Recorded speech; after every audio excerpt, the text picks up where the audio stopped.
Okay guys, good evening good evening good evening good evening everybody. सभी देवियों सज्जनों भाइयों बहनों मित्रों सभी को मेरी तरफ से वेरी वेरी गुड इवनिंग। उम्मीद करता हूं आप सब एकदम बढ़िया है, जोरदार है, तूफानी है, ताबड़तोड़ छा रहे मचा रहे, सबकी लाइफ एकदम जोरदार चालू है एंड सभी की लाइफ एकदम धुआंधार तरीके से चल रही है। So good evening guys, good evening good evening good evening good evening good evening all of you, very very very very very very very very very very very very very very very good evening. Sorry आने में मेरे को थोड़ा सा late हो गया, but मैंने message भी डाल दिया था कि थोड़ा 2 मिनट लेट स्टार्ट होगी आज क्लास, 2 मिनट का थोड़ा 7 मिनट हो गया, ठीक है, तो आई अपोलोजाइज फॉर दैट। एंड चलो सभी का स्वागत है, कैसे हो? मैं एकदम बढ़िया हूं, उम्मीद करता हूं आप सब भी एकदम बढ़िया है। और यहाँ पे AS25 के रिवीजन के साथ चालू करने के लिए सभी लोग एकदम बढ़िया तरीके से तैयार है, जो है हमारा इंटरिम फाइनेंशियल रिपोर्टिंग पे बेस्ड। यस, तो सभी लोग तैयार है AS25 के साथ स्टार्ट करने के लिए? All of you ready? एकदम बढ़िया धुआंधार तौर से रेडी हो? Yes yes, okay. हाँ, बच्चों के डायलॉग आ रहे, बोले सर का कमबैक हो गया बिफोर GTA 6। बहुत अच्छी बात बेटा, बहुत अच्छे मार रहे हो आज। यस, चालू रखना इस चीज को, चालू रखना, ठीक है। सेंस ऑफ ह्यूमर खत्म नहीं होना चाहिए। AS28 का थर्ड लेक्चर कब अपलोड होगा? मैं जल्दी उसको रिकॉर्ड करके अपलोड कर दूंगा, right? Because of certain reasons मैं उसकी क्लास लाइव नहीं ले पाया। And like I told you guys, I don't know whether I told you और नॉट, मेरे सिस्टर को अभी एक बेबी गर्ल हुई है, तो उसकी सेरेमनीज वगैरह अभी घर पे थी, तो सेरेमनीज वगैरह के चक्कर में इट्स लाइक इवनिंग के टाइम पर होता है, तो वो मेरी क्लासेस उस चक्कर में थोड़ी सी हैम्पर हो गई। So that was the reason मैं आपकी क्लासेस नहीं ले पाया। एंड मैंने आपको मैसेज भी डाला था सबको टेलीग्राम पे कि आप लोग का जो ये है क्या चीज, ये अपनी AS28 का लेक्चर नंबर 3 वो मैं आपका लूंगा कब, वो मैं आपको रिकॉर्डेड प्रोवाइड कर दूंगा, ठीक है। तो उसका चिंता करना मत, अभी लेक्चर 1 लेक्चर 2 समझ गए, उत्तर रिवाइज करके रखो, लेक्चर 3 भी जल्द ही आ जाएगा। ओके चलिए, तो अब हम स्टार्ट करते हैं यहाँ पे कौन सी चीज के साथ सर? अब हम स्टार्ट करेंगे यहाँ पे हमारा अकाउंटिंग स्टैंडर्ड 25 के साथ, अकाउंटिंग स्टैंडर्ड 25 के रिवीजन के साथ। अब इसमें समरी चार्ट के साथ तो आपको पढ़ाऊंगा ही, समरी चार्ट के साथ हम हमारे रेगुलर डिटेल जो नोट्स है उसको भी रेफर करते जाएंगे बीच बीच में। और सर यहाँ पे मेन फोकस हमारा पूरा रहेगा ICAI के क्वेश्चंस पे। तो फर्स्ट टाइम AS25 इंट्रोड्यूस हुआ है, उसके पहले कभी भी इंटर में ये नहीं था, but this is a comparatively easy accounting standard. Easy बातें इसमें बोली गई है और वो बातों को हम पढ़ेंगे, बस एक पेज का इसका पूरा समरी चार्ट बनता है, उतना सा हमने पढ़ना है, ठीक है। चलिए, तो सभी लोग तैयार है तो मुझे क्विकली यहां पे सभी लोग बता देंगे। Yes sir, we are ready to start with AS25 interim financial reporting के साथ। सभी लोग बताइए, क्या तैयार है सभी लोग? Yes sir, we are ready. अब जब मैं बात करता हूं AS25 इंटरिम फाइनेंशियल रिपोर्टिंग, तो सर ये चीज, ये AS किस बारे में बात करता है? AS सिंपल तरीके से यहां पे बोलता है कि भैया क्या है, यहां पे आप जो कंपनीज हो, आप एक एनुअल फाइनेंशियल स्टेटमेंट्स तो बनाते ही हो। एनुअल फाइनेंशियल स्टेटमेंट्स की जगह आप अगर किसी छोटे पीरियड के फाइनेंशियल स्टेटमेंट्स बना के रिपोर्ट करना चाहते हो तो AS25 फॉलो कीजिए। क्या बोला है? आप एनुअल फाइनेंशियल स्टेटमेंट्स तो बनाते ही हो, एनुअल फाइनेंशियल स्टेटमेंट्स के साथ साथ आप अगर 3 महीने के फाइनेंशियल स्टेटमेंट्स, 6 महीने के, 9 महीने के, छोटे छोटे पीरियड्स के भी फाइनेंशियल स्टेटमेंट्स बनाना चाहते हो तो AS25 फॉलो करके कीजिए। यहां पे सर क्या यहाँ पे AS25 पॉइंट नंबर 1 ये बताता है कि किस किसने यहाँ पे कंपलसरीली AS25 फॉलो करना है। AS25 ये नहीं बताता कि किसने यहाँ पे AS25 किसने यहाँ पे इंटरिम फाइनेंशियल रिपोर्टिंग करना है, किसने यहाँ पे छोटे छोटे पीरियड के फाइनेंशियल स्टेटमेंट्स बनाना है। AS25 उसकी कोई भी बात नहीं करता।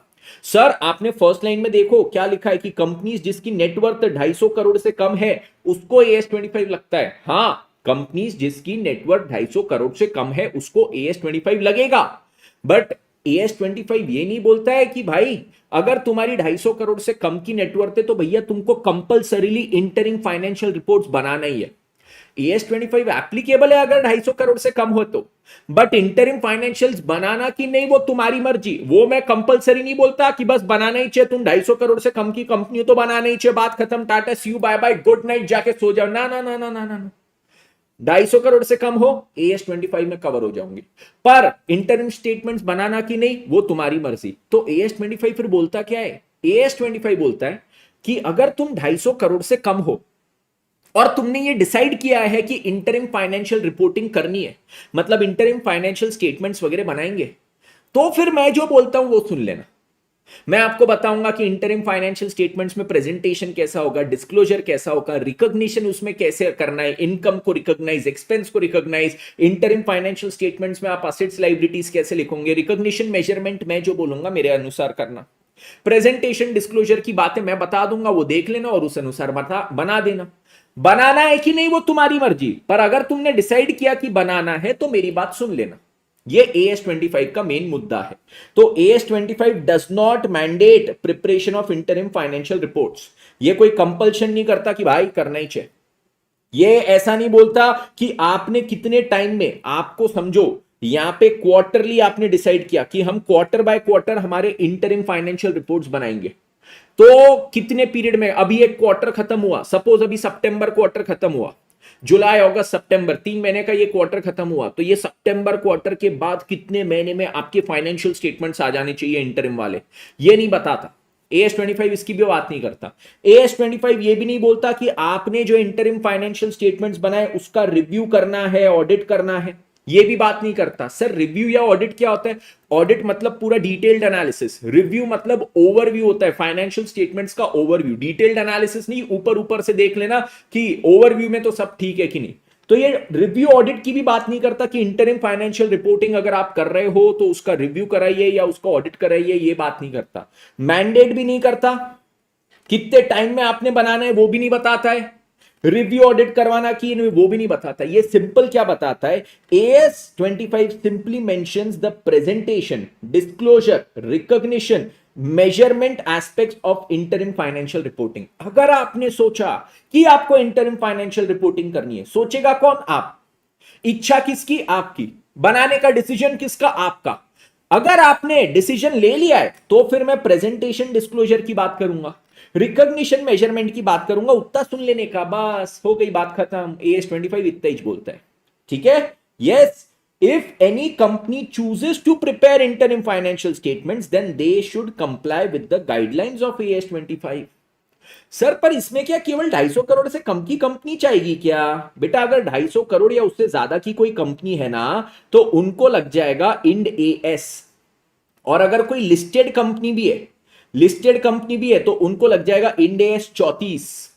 इंड AS 34 का नाम है इंटरिम फाइनेंशियल रिजल्ट्स, वो भी काइंड ऑफ सिमिलर है, सेम नहीं है। यहां पे देखो इंटरिम फाइनेंशियल रिपोर्टिंग बोलते हैं, वहां पे शब्द है इंटरिम फाइनेंशियल रिजल्ट्स, तो उनको इंड AS 34 लग जाएगा। यहां पे AS किसको लगेगा? एकदम ही छोटी छोटी कंपनीज को, एकदम ही छोटी छोटी इस कंपनी को, ठीक है, डन।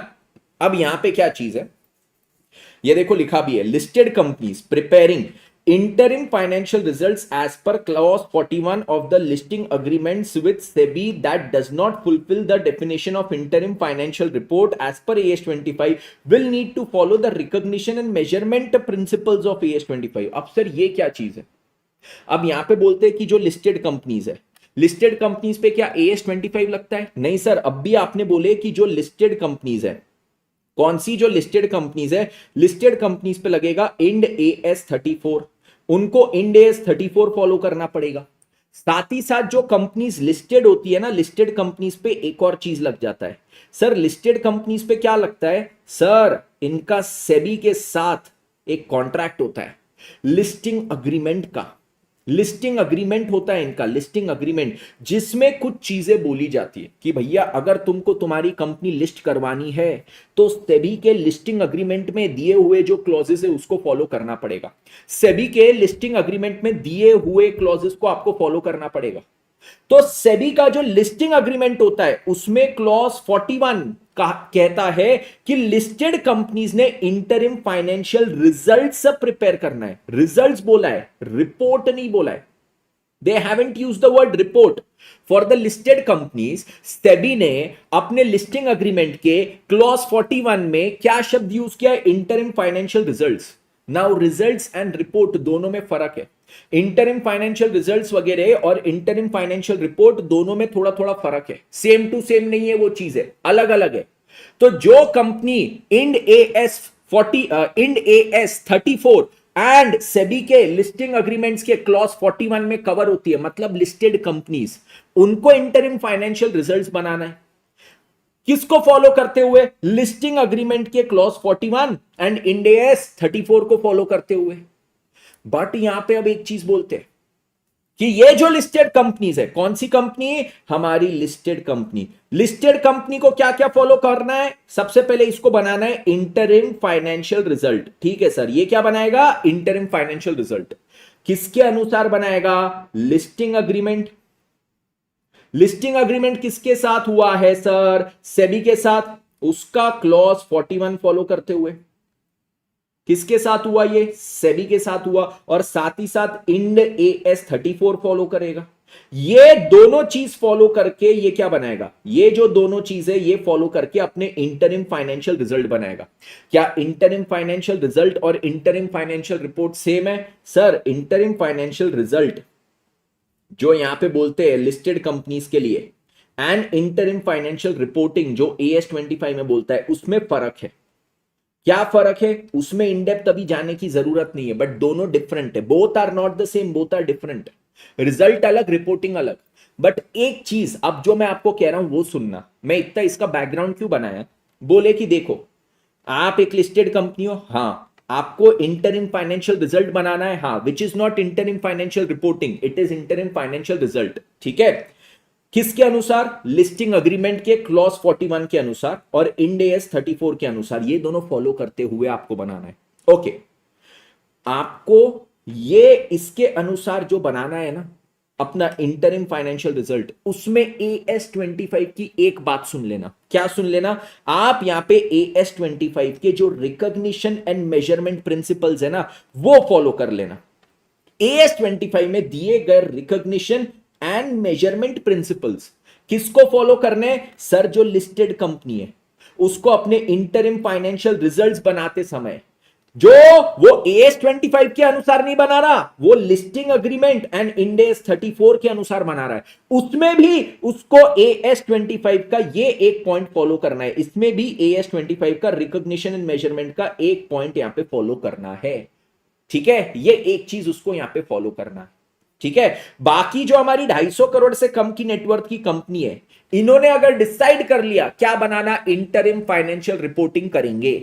जब ये डिसाइड किया अपनी मर्जी से, किसी के कंपल्शन से नहीं, अपनी मर्जी से डिसाइड किया, तो उनको AS 25 लग जाएगा। और AS 25 इंटरिम फाइनेंशियल रिपोर्टिंग में प्रेजेंटेशन, डिस्क्लोजर, रिकॉग्निशन, मेजरमेंट, ये सारी चीजों की बात करेगा। प्रेजेंटेशन, डिस्क्लोजर, रिकॉग्निशन, मेजरमेंट, ये सारी चीजों की बात कौन करेगा? AS 25। किसके लिए? सर ऐसी कंपनीज जिनकी नेटवर्थ कितनी हो?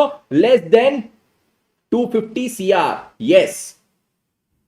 और सर इसके साथ साथ एक और चीज आपने बताया, लिस्टेड कंपनीज पे ये AS 25 लगता है? नहीं, बट लिस्टेड कंपनीज को केवल AS 25 का रिकॉग्निशन एंड मेजरमेंट एस्पेक्ट जो है, रिकॉग्निशन एंड मेजरमेंट एस्पेक्ट बोलो, रिकॉग्निशन एंड मेजरमेंट प्रिंसिपल्स बोलो, वो कहां पे अप्लाई करना है? अपने इंटरिम फाइनेंशियल रिजल्ट्स में। इंटरिम फाइनेंशियल रिजल्ट्स वो किसके अनुसार बनाता है? लिस्टिंग अग्रीमेंट और इंड AS 34 को फॉलो करते हुए वो बनाता है। बट वो जो लिस्टिंग अग्रीमेंट और इंड AS 34 के अनुसार बना रहा है, उसमें वो क्या चीज इनकॉर्पोरेट करेगा?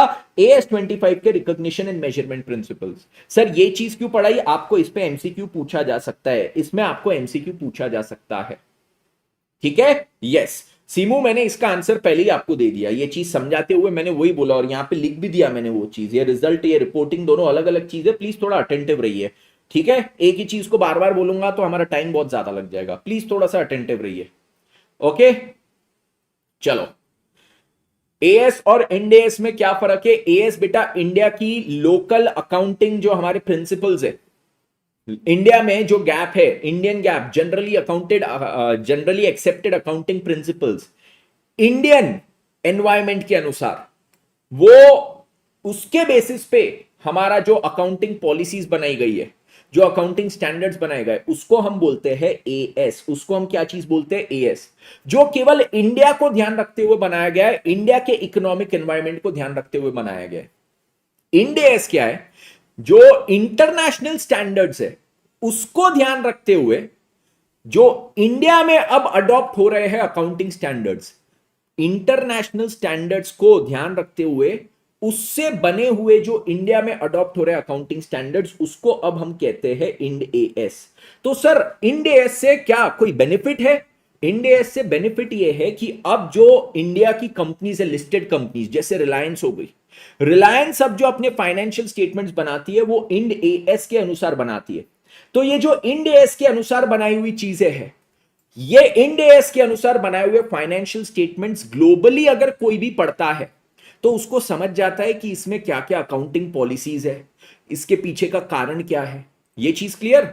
और ये जो इंटरनेशनल हमारे अकाउंटिंग स्टैंडर्ड्स थे ना, इंटरनेशनल अकाउंटिंग स्टैंडर्ड्स, वो इंटरनेशनल अकाउंटिंग स्टैंडर्ड से जब इंड एएस बनाया गया, उसमें थोड़े बहुत चेंजेस करते गए, क्योंकि जरूरी नहीं है इंटरनेशनल अकाउंटिंग स्टैंडर्ड्स की हर एक चीज हमारे इंडिया में एप्लीकेबल एज इट इज हो जाए। तो अगर कोई ऐसी चीज थी जो इंडिया में एप्लीकेबल नहीं हो रही थी, उसको थोड़ा सा चेंज कर दिया या उसको हटा दिया गया, या फिर इंटरनेशनल वो जो अकाउंटिंग स्टैंडर्ड्स थे, जो ग्लोबली एक्सेप्टेड अकाउंटिंग स्टैंडर्ड्स थे, उसमें कोई चीज कवर्ड ही नहीं थी जो इंडिया में कवर करना जरूरी था, तो उसको इंसर्ट कर दिया गया। बेसिकली इंड एएस क्या है, इंड एएस हमारे जो ग्लोबल अकाउंटिंग स्टैंडर्ड्स थे, इंटरनेशनल अकाउंटिंग स्टैंडर्ड्स थे, जो ग्लोबली एक्सेप्टेड चीजें थी अकाउंटिंग प्रिंसिपल्स, उसको ध्यान रखते हुए इंडिया में अकाउंटिंग स्टैंडर्ड्स बनाए गए, उसको नाम दिया इंड एएस।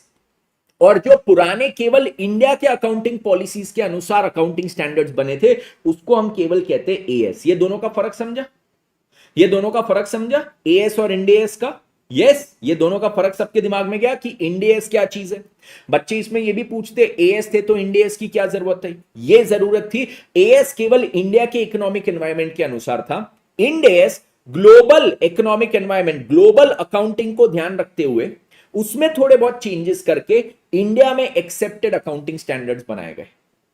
ओके, ये चीज सभी को समझा? तो एक बार क्विकली ऐसे कमेंट में लिख देना सभी लोग, एवरीबॉडी अगर ये चीज समझी तो क्विकली यस सर लिख देना, ठीक है। यस, तो यहां पे एएस 25 किसको लगेगा वापस मुझे बताओ, जिसकी नेटवर्थ क्या है 250 करोड़ से कम है, क्या उसको कंपलसरीली एएस 25 के अनुसार इंटरिम फाइनेंशियल रिपोर्टिंग करनी है? नहीं, एएस 25 ये नहीं बोलता कि तुमको करना ही चाहिए, करना है कि नहीं वो तुम्हारी मर्जी, कितने पीरियड के लिए करना है। इंटरिम फाइनेंशियल रिपोर्टिंग 3 मंथ्स की करोगे, 6 मंथ्स की करोगे, 9 मंथ्स की करोगे। अगर 3 मंथ्स की करोगे तो साल में आपको 4 बार करना पड़ेगा, एवरी 3 मंथ्स, तो 4 बार करना पड़ेगा, वो भी आपकी मर्जी। 6 मंथ्स करोगे तो साल में आपको 2 बार करना पड़ेगा, वो भी आपकी मर्जी।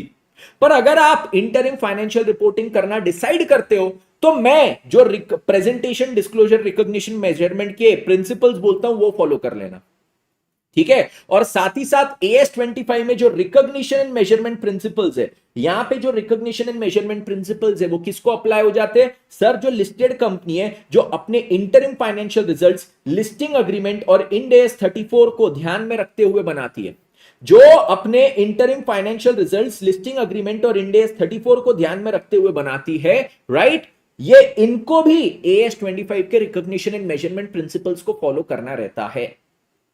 Okay, yes. अब सर इंटरिम पीरियड बेसिकली होता क्या है, क्योंकि यहां पे ये लोग क्या बोल रहे हैं, इंटरिम फाइनेंशियल रिपोर्टिंग। तो सर ये इंटरिम पीरियड होता क्या है, what exactly is interim period? Interim period बेटा बेसिकली क्या होता है, any period lesser than a financial year. Financial year हम जनरली क्या लेते हैं, 12 महीने, तो 12 महीने से कम कोई भी पीरियड अगर आप लेके चलो, that is an interim period. मतलब 3 महीने भी इंटरिम पीरियड हो जाएगा, 6 महीने भी, 9 महीने भी। अब सर इसमें जैसे एग्जांपल में अपना ही ले लूं अल्टीमेट सीए का, अल्टीमेट सीए का फर्स्ट फाइनेंशियल ईयर था 23-24। 23-24 में हम लोग 26 अगस्त से बने, सपोज 1 सितंबर से हमने स्टार्ट किया, 1 सितंबर से मार्च एंडिंग, सितंबर से मार्च एंडिंग हमारा क्या चीज आया सर, हमारा सितंबर से मार्च एंडिंग 7 मंथ्स का फर्स्ट फाइनेंशियल ईयर रहा है। तो हमारे जो 7 मंथ्स का फाइनेंशियल स्टेटमेंट्स बनेगा उसको क्या इंटरिम फाइनेंशियल स्टेटमेंट्स बोलेंगे? नहीं। तो यहां पे ये चीज भी बोला है, however if the first financial year is lesser than 12 months it will not be considered an interim financial year, it will not be considered an interim period, और उसके फाइनेंशियल स्टेटमेंट्स को इंटरिम फाइनेंशियल रिपोर्टिंग नहीं मानेंगे। First financial year था, पूरे chances है 12 महीने से कम होने के, हर बिजनेस 1 अप्रैल को चालू नहीं होता, ठीक है। तो फर्स्ट फाइनेंशियल ईयर में अगर आपका फाइनेंशियल रिपोर्टिंग 12 महीने से कम पीरियड के लिए कर रहे हो तो वो इंटरिम फाइनेंशियल रिपोर्टिंग नहीं कहलाया जाता है। ओके सर, तो इंटरिम पीरियड का भी मतलब समझ गए। अब सर इंटरिम पीरियड का मतलब समझ गए, अगली चीज अब क्या करना है, इंटरिम पीरियड का मतलब समझने के बाद फाइनेंशियल रिपोर्टिंग समझना है। फाइनेंशियल रिपोर्टिंग समझना है तो फाइनेंशियल रिपोर्टिंग करेंगे कैसे, फाइनेंशियल स्टेटमेंट्स बना के। फाइनेंशियल स्टेटमेंट्स इस एएस में बोला है आप 2 प्रकार से बना सकते हो, एक कंप्लीट और एक कंडेंस्ड। कंप्लीट फाइनेंशियल स्टेटमेंट्स बना सकते हो, कंडेंस्ड फाइनेंशियल स्टेटमेंट्स बनाते हो देखो सबसे पहले क्या समझाया आपको, ये एएस की एप्लीकेबिलिटी, उसके बाद एएस के नाम पे आए इंटरिम फाइनेंशियल रिपोर्टिंग, जिसमें इंटरिम, ये इंटरिम पीरियड क्या होता है वो समझा। इंटरिम पीरियड समझने के बाद आए फाइनेंशियल रिपोर्टिंग पे। फाइनेंशियल रिपोर्टिंग कैसे करते हैं, स्टेटमेंट्स बना के, फाइनेंशियल स्टेटमेंट्स बना के। कैसे बना सकते हो, दो प्रकार से, एक कंप्लीट, एक condensed financial statements. Complete financial statements क्या होता है ये देखिए।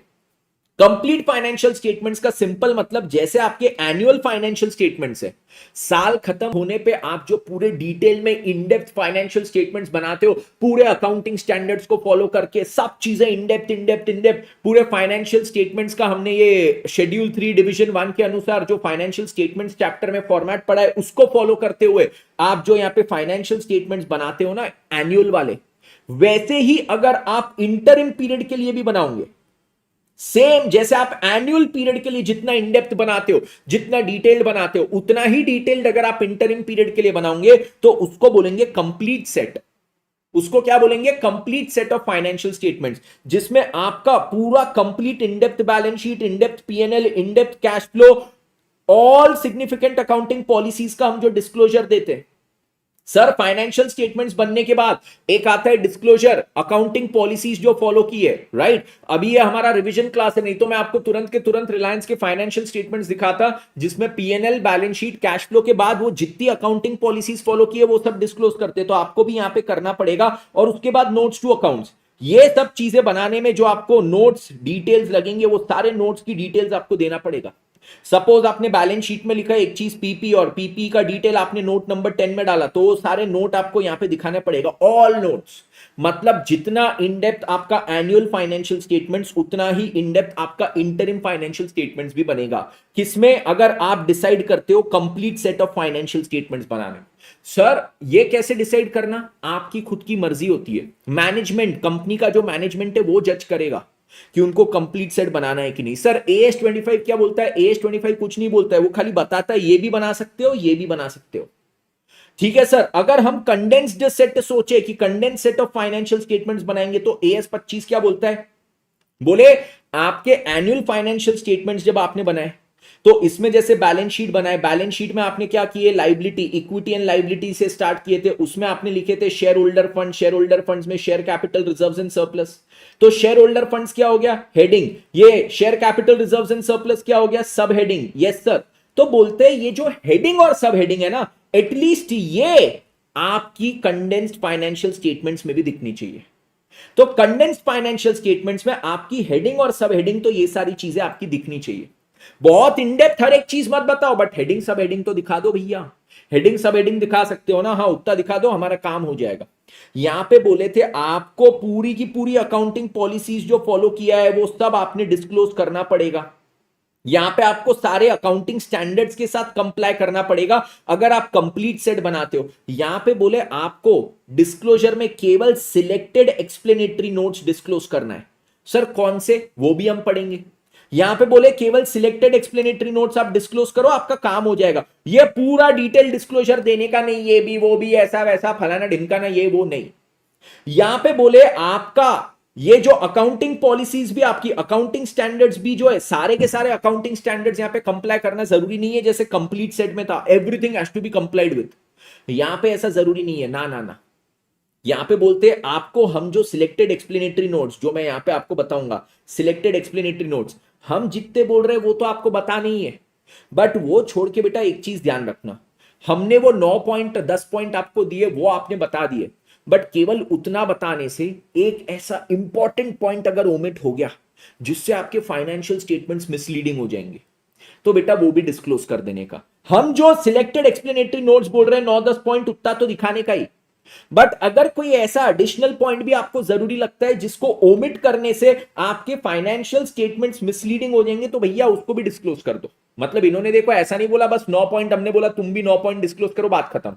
9 के ऊपर भी अगर तुमको लगता है कि कुछ एडिशनल डिस्क्लोजर जरूरी है तो कर देने का भाई, शर्माने का नहीं। तो कंप्लीट और कंडेंस्ड में क्या फर्क है, कंप्लीट में सर जैसे एनुअल फाइनेंशियल स्टेटमेंट्स थे सेम टू सेम, कंडेंस्ड में बोलते एनुअल फाइनेंशियल स्टेटमेंट्स में जो हेडिंग सब हेडिंग्स थी ना वो कंडेंस्ड में होनी चाहिए। कंप्लीट में बोला था कि पूरे अकाउंटिंग पॉलिसीज जो फॉलो की सबका डिस्क्लोजर दो, सारे अकाउंटिंग स्टैंडर्ड्स फॉलो करो। कंडेंस में बोला है सब डिस्क्लोजर्स देना जरूरी नहीं है, केवल सिलेक्टेड एक्सप्लेनेटरी नोट्स के डिस्क्लोजर दो, सारे अकाउंटिंग स्टैंडर्ड्स फॉलो करना जरूरी नहीं है। एंड यहां पे क्या चीज है, अगर कोई एडिशनल पॉइंट आपको लगता है जो डिस्क्लोज करना जरूरी है तो कर देना, ठीक है। यस, तो यहां पे ये हुआ हमारे दो प्रकार के फाइनेंशियल स्टेटमेंट्स, एक हो गया कंप्लीट, एक हो गया कंडेंस्ड। ये हो गया हमारा इंटरिम फाइनेंशियल स्टेटमेंट्स, आप कैसे कैसे बना सकते हो, कंप्लीट या कंडेंस्ड, ठीक है। दो ऑप्शंस है। सर कंपनी क्या चूज करेगी, देखो मेरे को तो ऐसा लगता है कि कंपनी ने कंडेंस्ड चूज करना चाहिए। क्यों? अरे बेटा अगर मैं इंटरिम फाइनेंशियल रिपोर्टिंग हर 3 महीने में करता हूं, if I do interim financial reporting every 3 months, ठीक है, मेरा नेटवर्थ क्या है, मेरा नेटवर्थ है 250 करोड़ से कम, 250 करोड़ से कम है तो मेरे पे AS25 बोलता है कि भाई तू अपनी मर्जी से कर इंटरिम फाइनेंशियल रिपोर्टिंग, मेरी मर्जी है 3 महीने में करने की। क्या हर 3 महीने में मैं पूरा डिटेल में जैसा एनुअल फाइनेंशियल स्टेटमेंट्स बनाता वैसा करूंगा क्या? नहीं रे भाई, भाई शॉर्टकट में बनाना, थोड़ा कम में समरी में बनाना, समरी में बनाना, समय कम है। वो फाइनेंशियल स्टेटमेंट्स तू पूरे डिटेल में बनाएगा, वहां तेरा दूसरा क्वार्टर खत्म हो जाएगा, फिर उसका बनाना क्या साल भर यही काम करते रहोगे क्या, फाइनेंशियल स्टेटमेंट्स बनाना? तो मेरे को ऐसा लगता है कि कंडेंस्ड बनाना चाहिए इंटरिम फाइनेंशियल रिपोर्टिंग के लिए, बट वो कंपनी की मर्जी है, मैं कोई बोलने वाला होता नहीं हूं। ओके, अब सर यहां पे इन्होंने बोला कि condensed set of financial statements में सिलेक्टेड एक्सप्लेनेटरी नोट्स आपके जरूरी है। कौन से सिलेक्टेड? तो यहां पे देखो कुछ एक्सप्लेनेटरी नोट्स इन्होंने दिए, जिसमें इन्होंने बोला अकाउंटिंग पॉलिसीज के बारे में बताना जरूरी है। अकाउंटिंग एस्टिमेट्स के बारे में क्या बताना, वो भी अभी आपको डिटेल में बता रहा हूं। अकाउंटिंग पॉलिसीज की डिटेल दो, अकाउंटिंग एस्टिमेट्स की डिटेल दो। सर ये क्या 9 पॉइंट पूरे रट लेके बैठ के गन्ने गन्ने गन्ने गन्ने गन्ना? नहीं बेटा, गन्ना गन्ना गन्ना नहीं करना है, गन्ना जब आएगा तब छील के खा लेना। अभी आपको केवल समझना है कि एक्सप्लेनेटरी नोट्स में क्या क्या चीजें इन्होंने बोला है। क्यों? आपको इस पे एमसीक्यू आएगा, एमसीक्यू आएगा कि अकाउंटिंग पॉलिसीज वाला ये पॉइंट, इसमें क्या चीज बोला गया है, A point, B point, C point, D point, ठीक है। तो यहां पे अब एक्सप्लेनेटरी नोट्स में देखो ये लोग क्या कहते हैं, सभी लोग यहां पे ध्यान देना। एक्सप्लेनेटरी नोट्स में इन्होंने बोला है आप सबसे पहले अकाउंटिंग पॉलिसीज की बात करो। अकाउंटिंग पॉलिसीज के लिए आपको बोलना है कि आपकी जो अकाउंटिंग पॉलिसीज है जो आपने फॉलो किए हैं इंटरिम फाइनेंशियल स्टेटमेंट्स में, राइट, वो आपके सेम टू सेम है जो आप एनुअल फाइनेंशियल स्टेटमेंट्स में फॉलो करते हो। मतलब there is consistency in accounting policies. AS1 हमको बोलता था ना कि अकाउंटिंग पॉलिसीज को कंसिस्टेंटली फॉलो करने का, तो वो आपको बताने का कि अकाउंटिंग पॉलिसीज हमारी जो एनुअल फाइनेंशियल स्टेटमेंट्स में जो फॉलो होती है वही हमने इंटरिम फाइनेंशियल स्टेटमेंट्स में भी लगाई है। ओके, और कौन से एनुअल फाइनेंशियल स्टेटमेंट्स में, आपके जो most recent annual financial statements में आपने फॉलो की है वही चीज आपने यहां पे इंटरिम फाइनेंशियल स्टेटमेंट्स में भी अप्लाई की है। जस्ट इन केस अगर आपको अकाउंटिंग पॉलिसीज चेंज करना पड़ा तो वो चेंज के बारे में भी बता देना, ठीक है। If the accounting policies have been changed, आपको एक डिस्क्रिप्शन देना पड़ेगा कि वो किस नेचर का क्या है, चेंज क्या है, चेंज का नेचर बताओ और उसका इफेक्ट क्या है वो भी बताओ, ठीक है। अकाउंटिंग पॉलिसी सर चेंज कर सकते हो क्या? हाँ, आपको AS5 में कंडीशंस दी हुए अकाउंटिंग पॉलिसीज आप कब कब चेंज कर सकते हो, ठीक है। जब स्टैट्यूट के तौर पे जरूरी है, स्टैट्यूट मतलब लॉ, जब किसी अकाउंटिंग स्टैंडर्ड के तौर पे जरूरी हो, या फिर वो अकाउंटिंग पॉलिसी चेंज करने से आपके फाइनेंशियल स्टेटमेंट्स का प्रेजेंटेशन और बेहतर हो जाता है, तब आप अकाउंटिंग पॉलिसीज को चेंज कर सकते हो। तो सबसे पहले तो आपको अकाउंटिंग पॉलिसीज के लिए क्या बताना कि जो most recent annual financial statements में आपने अकाउंटिंग पॉलिसी फॉलो की थी वही अभी इंटरिम फाइनेंशियल स्टेटमेंट्स में भी कर रहे हो। जस्ट इन केस अगर आपने अकाउंटिंग पॉलिसीज को चेंज किया है तो नेचर ऑफ चेंज एंड उसका इफेक्ट क्या है वो बता दो, ठीक है। अगली चीज अकाउंटिंग एस्टिमेट्स की मैंने बात की थी, अकाउंटिंग एस्टिमेट्स की बात की थी। यस सर, आपने काय की बात की थी? Accounting estimates. एस्टिमेट्स के लिए क्या बोलते हैं कि अगर आपने अकाउंटिंग एस्टिमेट्स में कोई चेंज किया है, से फॉर एग्जांपल मैंने डेप्रिसिएशन के लिए क्या किया, यूजफुल लाइफ पहले मैं लेके चलता था 10 इयर्स, अब मैं यूजफुल लाइफ क्या लेके चल रहा हूं 7 इयर्स, तो ये एस्टिमेट चेंज हो गया। प्रोविजन के लिए पहले मैं बोलता था कि प्रोविजन मेरा क्या था, प्रोविजन फॉर बैड डेट्स मेरे को पहले लगता था 5%, अब मैं बनाता हूं 15%। प्रोविजन फॉर वारंटी में कितना बनाता था, पहले मैं बनाता था 1.5%, अब मेरे को लगता है भैया मेरे प्रोडक्ट बहुत अच्छी क्वालिटी के, मैं इसको 0.5% पे लेके आ रहा हूं, तो मैं अपने एस्टिमेट्स को चेंज कर रहा हूं। एस्टिमेट्स को अगर आप चेंज कर रहे हो तो उसका नेचर बताओ और उसका अमाउंट बताओ कि आपने एस्टिमेट्स जो चेंज किया है वो किस नेचर के एस्टिमेट से, क्या चेंज किया आपने, और उसका अमाउंट का इफेक्ट कितना है, उसका अमाउंट का इफेक्ट कितना है, वो चीज आपको यहां पे बताना पड़ेगा, ठीक है। ये चीज सभी को क्लियर, नेचर एंड अमाउंट, ये चीज आप यहां पे शो करोगे। तो आपको देखो अकाउंटिंग एस्टिमेट के लिए ये मत लिख के आना कि हमने accounting estimate same to same follow किए, लास्ट जो हमारा एनुअल फाइनेंशियल स्टेटमेंट्स था अभी भी वही हमने किया, वो अकाउंटिंग पॉलिसी का पॉइंट था। अकाउंटिंग पॉलिसी आपके कंसिस्टेंटली फॉलो होनी चाहिए, ठीक है। अकाउंटिंग एस्टिमेट्स आपके बिजनेस के बेसिस पे चेंज हो सकता है, आपका बिजनेस चलते जा रहा है वैसे वैसे एस्टिमेट्स चेंज होते हैं। तो एस्टिमेट्स में इन्होंने ये नहीं बोला है कि आप ये डिस्क्लोज करके आओ कि आपने सेम अकाउंटिंग एस्टिमेट्स जो लास्ट फाइनेंशियल स्टेटमेंट्स में थे वही अभी इंटरिम फाइनेंशियल स्टेटमेंट्स में भी अडॉप्ट किए हो। इन्होंने बोला एस्टिमेट्स के रिगार्डिंग हमको क्या जानना है, आपने अगर चेंज किया तो उसका नेचर एंड अमाउंट, ठीक है। यस, ये चीज बताओ। अगली चीज फिर आती है seasonality of operations. Explanatory comments about the seasonality of interim operation. Sir मतलब क्या, मेरा बिजनेस है सर फटाके बनाने का, फटाके, तो मैं इसमें बताऊंगा कि मेरे जो क्रैकर्स बनाने का, फटाके बनाने का बिजनेस है वो दिवाली के तौर पे, दिवाली के टाइम पे ज्यादा चलता है। मतलब Q3 जो मेरा आएगा अक्टूबर नवंबर दिसंबर, उसमें सबसे ज्यादा चलता है क्योंकि दिवाली अक्टूबर नवंबर में आती है। तो ये मेरा बिजनेस का सबसे ज्यादा रेवेन्यू कब होता है, अक्टूबर में होता है। तो सीजनैलिटी ऑफ बिजनेस के बारे में भी आप यहां पे बता दीजिए। एट द सेम टाइम बोलते हैं अनयूजुअल आइटम्स के बारे में भी बताइए। Nature and amount of items affecting the assets, liabilities, equity, net income, cash flow वगैरह वगैरह वगैरह वगैरह, उसका नेचर, साइज और इंसिडेंस। और यहां पे देखो लास्ट में क्या बोला है, एज पर AS5। मतलब आपके कुछ एक्सेप्शनल आइटम्स है। AS5 में क्या था, एक्सेप्शनल आइटम्स की हमने बात किए थे, हाँ सर एक्सेप्शनल आइटम्स। और साथ ही साथ क्या था सर, AS5 में एक्स्ट्रा ऑर्डिनरी आइटम्स की भी बात किए थे, बिल्कुल सही बात, एक्स्ट्रा ऑर्डिनरी एक्सेप्शनल आइटम्स। तो ये जो चीजें एक्स्ट्रा ऑर्डिनरी आइटम्स या एक्सेप्शनल आइटम्स जो जनरली अनयूजुअल होती है, यूजुअल नहीं अनयूजुअल होती है। हमारी एक पुश्तैनी जमीन थी, हमारी बिजनेस की 50 साल पुरानी जमीन थी, आज हमने बेचा, कितने में हमने खरीदा था उसको 10 लाख में, अब वो 50 साल पुरानी थी, बढ़ बढ़ के 500 करोड़ की हो गई, बेच दिया, उससे प्रॉफिट हुआ, प्रॉफिट यहां पे रिकॉग्नाइज किया। तो हम वो अनयूजुअल आइटम्स को दिखाएंगे कि इस इंटरिम पीरियड में हमारा इतना 500 करोड़ माइनस कितना 10 लाख, इतने का हमारा प्रॉफिट हुआ, ठीक है। इतने का प्रॉफिट क्यों हुआ, because of N unusual item. तो वो अनयूजुअल आइटम यहां पे दिखाना, ठीक है। तो यहां पे क्या क्या चीज हो गई, एक बोले अकाउंटिंग पॉलिसी के बारे में बताना, दूसरा अकाउंटिंग एस्टिमेट्स के बारे में, तीसरा सीजनैलिटी ऑफ बिजनेस, चौथी चीज क्या हो गई, अनयूजुअल आइटम्स के बारे में बताना। अब ये लोग क्या बोलते हैं, अब ये लोग बोलते हैं कि आपका कैपिटल रिस्ट्रक्चरिंग अगर कुछ इस इंटरिम पीरियड में हुआ है तो बता दो। इस इंटरिम पीरियड में आपका अगर कुछ भी कैपिटल रिस्ट्रक्चरिंग हुआ है तो please let us know.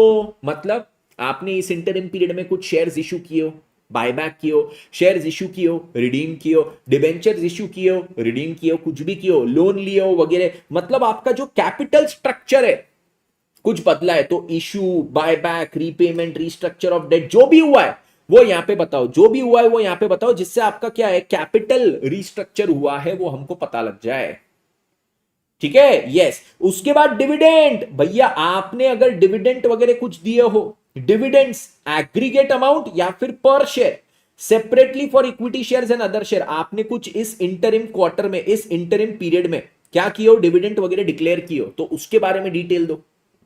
Segment reporting बताने भैया, AS17 हमने पढ़े हैं ना, AS17 में बोलता है segment reporting. Yes sir, AS17 में बात किस चीज की होती है, सेगमेंट रिपोर्टिंग की। तो AS17 में जो सेगमेंट रिपोर्टिंग की बात होती है उसमें बोलते हैं कि सेगमेंट असेट्स बताओ, सेगमेंट लाइबिलिटीज बताओ, सेगमेंट असेट्स लाइबिलिटीज के थ्रू आपको सेगमेंट कैपिटल इंप्लॉयड पता लगता है। What is capital employed, assets minus the liabilities, आपके पास आता है कैपिटल एम्प्लॉयड। तो यहां पे देखो सेगमेंट कैपिटल एम्प्लॉयड बोला है, that is segment assets minus segment liabilities.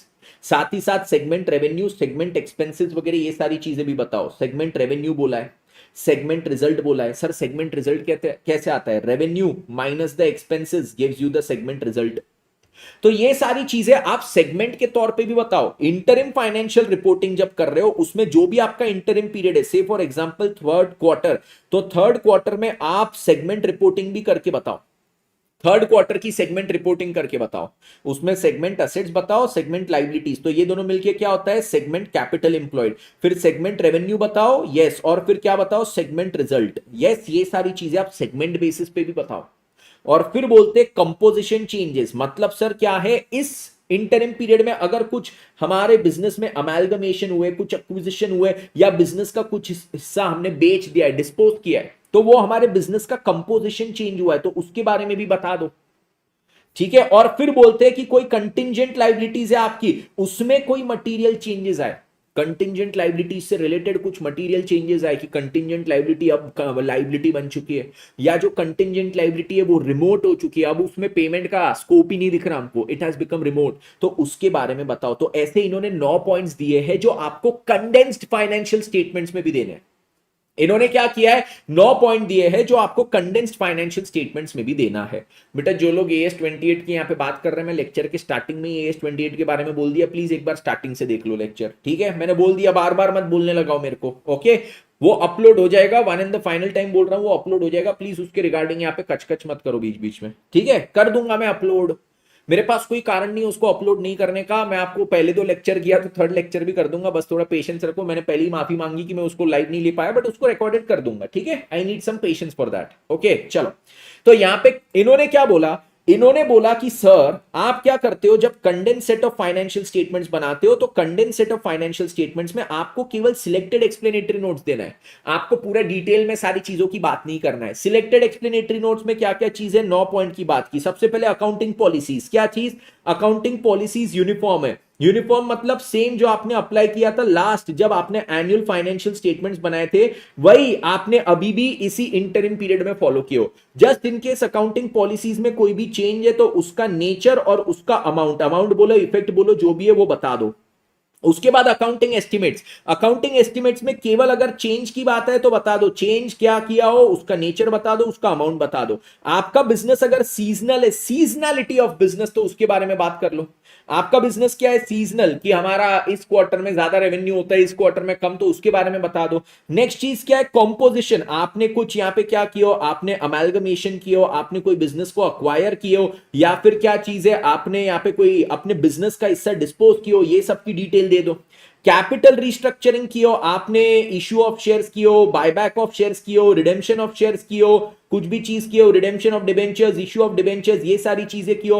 आपने कोई लोन लिए हो वो बताइए, या फिर कोई डेट था जिसको स्ट्रक्चर उसका चेंज कियो, जो भी है वो सारी चीजों की डिटेल। आपने कोई डिविडेंड डिक्लेयर कियो इस इंटरिम रिपोर्ट में, वो बताइए। इस इंटरिम रिपोर्ट में सेगमेंट के असेट्स बताइए, सेगमेंट की लायबिलिटी बताइए, सेगमेंट के रिजल्ट्स बताइए, सेगमेंट का रेवेन्यू बताइए। ये इंटरिम पीरियड में ऐसे पूरा इसका डिटेल हमको प्रेजेंट कीजिए, जैसे AS 17 में बोला है वैसे वो इंटरिम पीरियड में भी अप्लाई कीजिए। इंटरिम पीरियड का रिपोर्टिंग करते वक्त भी सेगमेंट के तौर पे हमको डिटेल्स जानना है।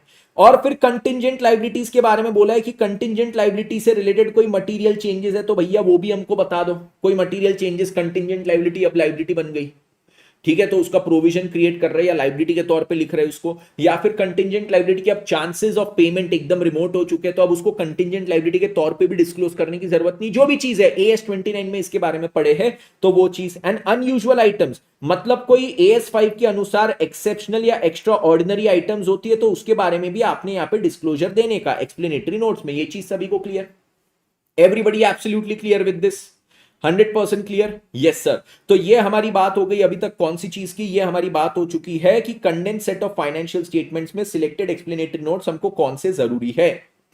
ओके, अब सर नेक्स्ट चीज आती है जिसपे क्वेश्चन थियोरेटिकल भी पूछा जा सकता है, MCQ भी पूछा जा सकता है। थियोरेटिकल क्वेश्चन है तो आपको 4 मार्क्स का आ जाएगा, MCQ रहेगा तो 2 मार्क्स का आ जाएगा। Periods for which interim financial statement will be presented, कौन से पीरियड के लिए आपने इंटरिम फाइनेंशियल स्टेटमेंट्स प्रेजेंट करने हैं। For which periods do you need to present the interim financial statements, कौन से पीरियड के लिए आप प्रेजेंट करोगे। तो सर हमने जो इंटरिम फाइनेंशियल स्टेटमेंट्स यहां पे प्रेजेंट करने हैं वो सबसे पहले एक तो करंट ईयर का जो इंटरिम पीरियड है, और सर इसका एक कंपैरेटिव भी हमको प्रेजेंट करना पड़ेगा। सर सपोज मैं अभी बिजनेस के कौन से क्वार्टर में हूं, मैं अभी 3rd क्वार्टर में हूं। मेरे बिजनेस का 3rd क्वार्टर मतलब क्या, October to December. 3rd quarter of my business is what, October to December. तो अक्टूबर टू दिसंबर अगर मेरा 3rd क्वार्टर है तो मेरा इंटरिम फाइनेंशियल पीरियड कब एंड हो रहा है, इंटरिम फाइनेंशियल पीरियड मेरा एंड हो रहा है 31 दिसंबर 2000, जो भी है 24 ले लो, 31 दिसंबर 2024।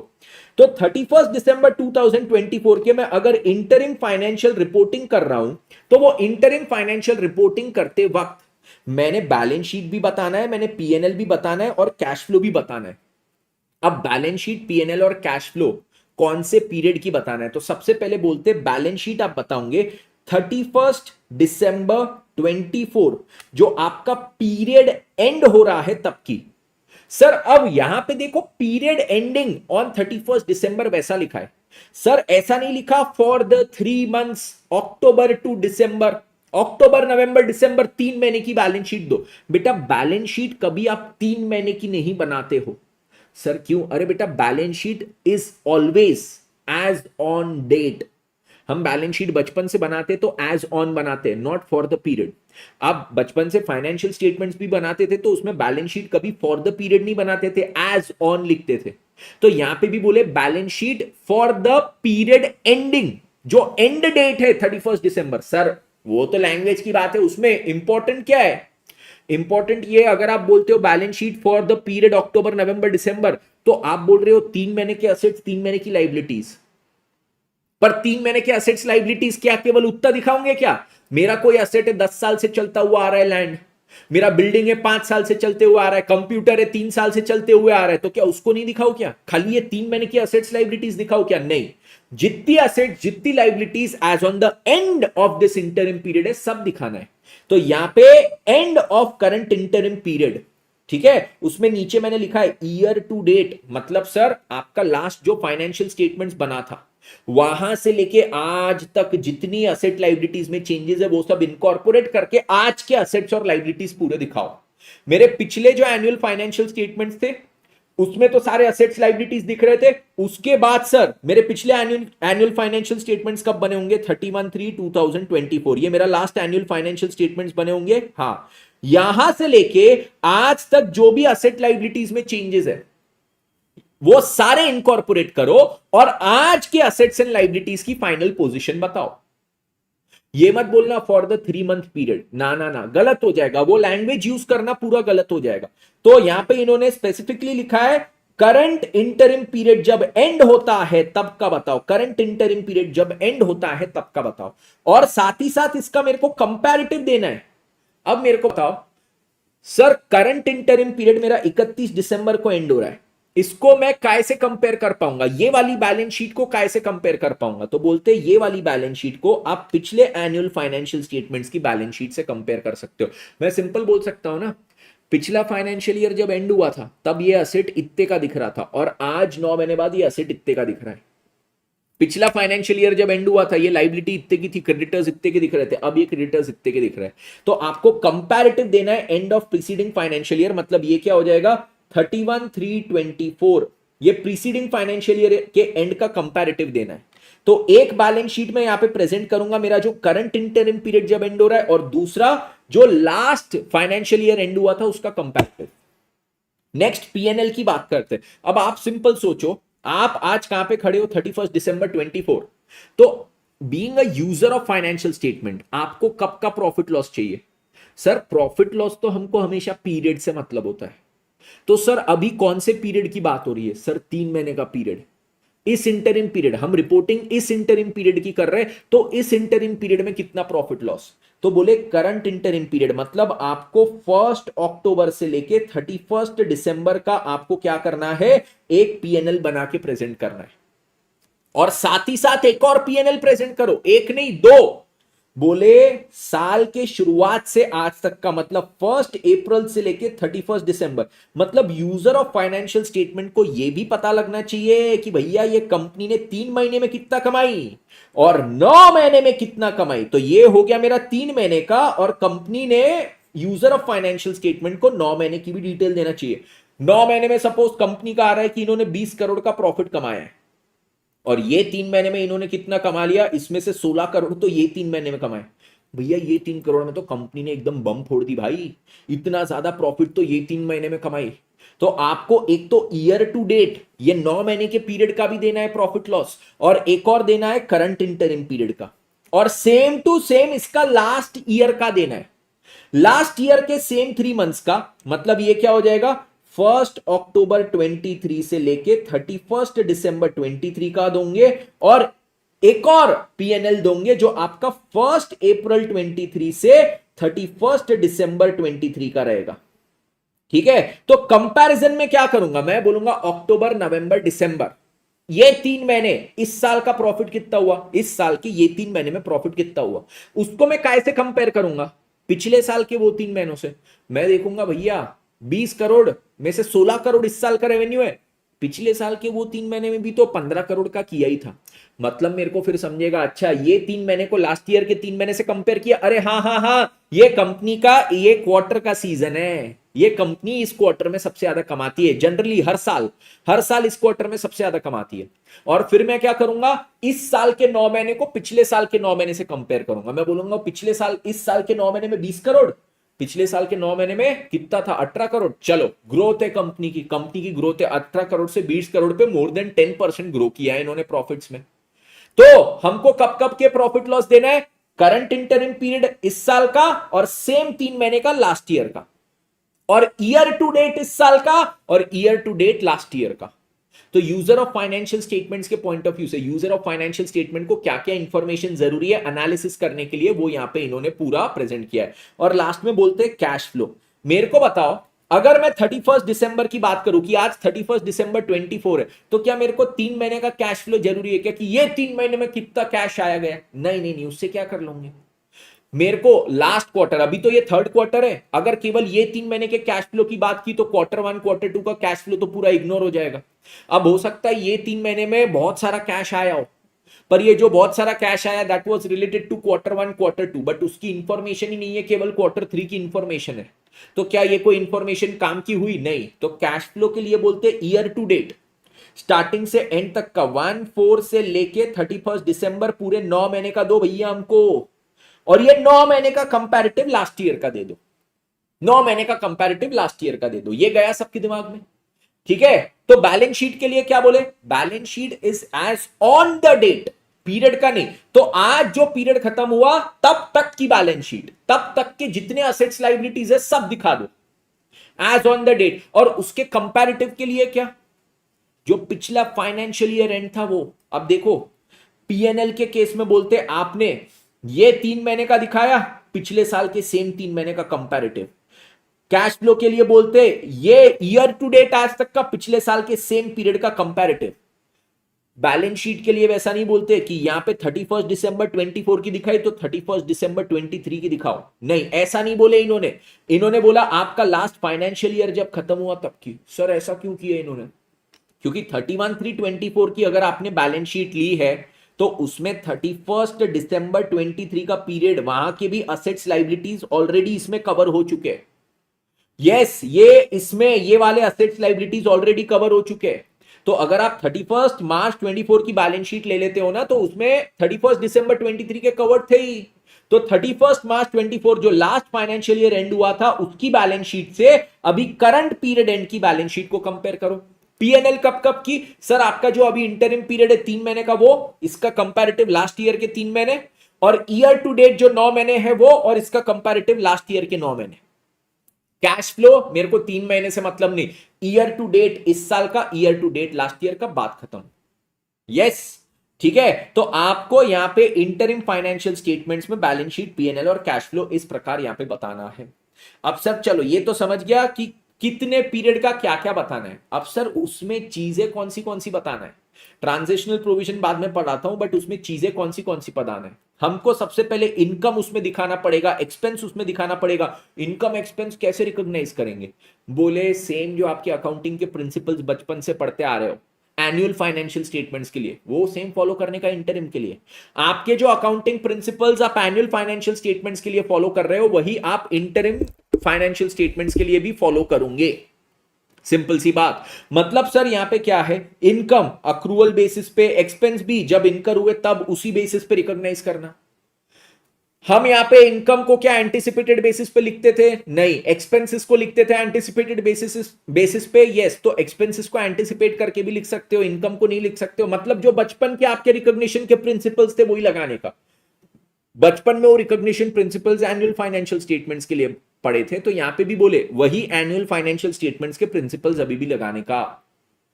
जबरदस्ती कुछ भी नए नए प्रिंसिपल्स नहीं लगाने का कि नहीं भैया मैं तो क्या करता हूं, मैं यहां पे सोचता हूं मैंने क्या किया, ये 3 महीने में एक असेट के पीछे 5 करोड़ रुपए खर्चा किया। किसके पीछे? असेट के पीछे। अच्छा, बट ये असेट का अभी तक रिकॉग्निशन प्रिंसिपल पूरा नहीं हुआ। हमको देखो AS10 में भी बोला था पीपी का रिकॉग्निशन प्रिंसिपल, AS26 में भी बोला था इंटेंजिबल असेट का रिकॉग्निशन प्रिंसिपल, वो सर अभी तक मैं पूरा नहीं कर पाया इस इंटरिम पीरियड में। तो मैं क्या करता हूं, 5 करोड़ को इस इंटरिम पीरियड में रिकॉग्नाइज ही नहीं करता हूं, मैं इसको 2 इंटरिम पीरियड के बाद जब असेट का मेरा रिकॉग्निशन प्रिंसिपल पूरा होगा तब ये पूरा जितना खर्चा होगा ना एक साथ तब रिकॉग्नाइज करूंगा। बेटा ऐसा आपने कभी पढ़ा था एनुअल फाइनेंशियल स्टेटमेंट्स के लिए कि एनुअल फाइनेंशियल स्टेटमेंट्स में असेट के पीछे अगर कुछ खर्चा हुआ और आज वो रिकॉग्निशन प्रिंसिपल पूरा नहीं कर रहा तो आज उसको रिकॉग्नाइज ही मत करो, 2 साल बाद करना।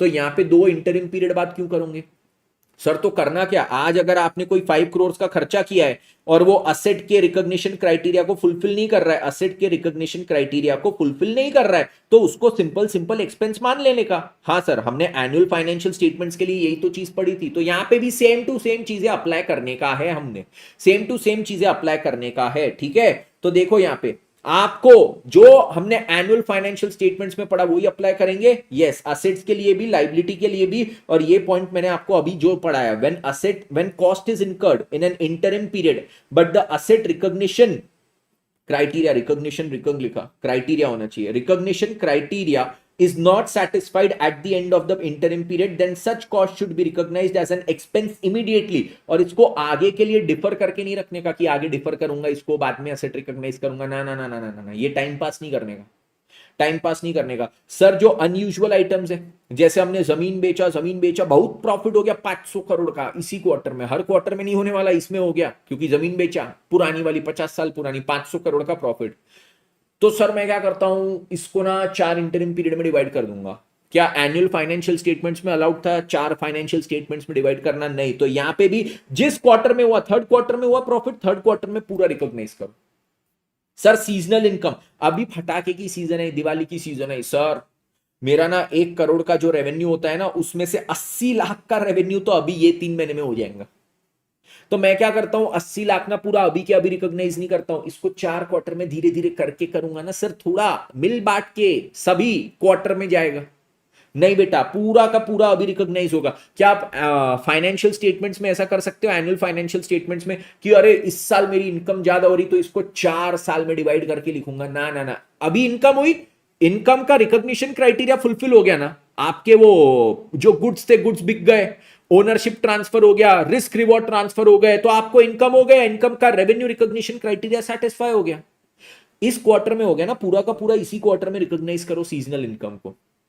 एक्स्ट्राऑर्डिनरी आइटम जो है जब हुआ तब के तब रिकॉग्नाइज करना। सर मैंने बहुत हैवी एडवर्टाइजमेंट एक्सपेंडिचर किया है, इससे सर मेरा नाम बहुत बनेगा, नाम बहुत बनेगा तो सेल बहुत होगी। एडवर्टाइजमेंट एक्सपेंडिचर का क्या था, आप 1 करोड़ करो, आप 10 करोड़ करो, आप 100 करोड़ का करो, खर्चा आज हुआ, यस सर एक्सपेंस इनकर हो गया, राइट। तो एक्सपेंस इनकर हो गया, आज के आज पूरा का पूरा रिकॉग्नाइज करो, इसको डिफर नहीं कर सकते। तो कितना भी हेवी हो कुछ भी हो, आज के आज रिकॉग्नाइज करने का है, आज के आज। इनकम टैक्स एक्सपेंस का बढ़िया पॉइंट है, इस पे हमको क्वेश्चन वगैरह करना पड़ेगा, हम ये सारे पॉइंट्स पे अभी क्वेश्चन करने वाले, ऑल दीज पॉइंट्स इस पे सब पे अभी हम क्वेश्चन करने वाले।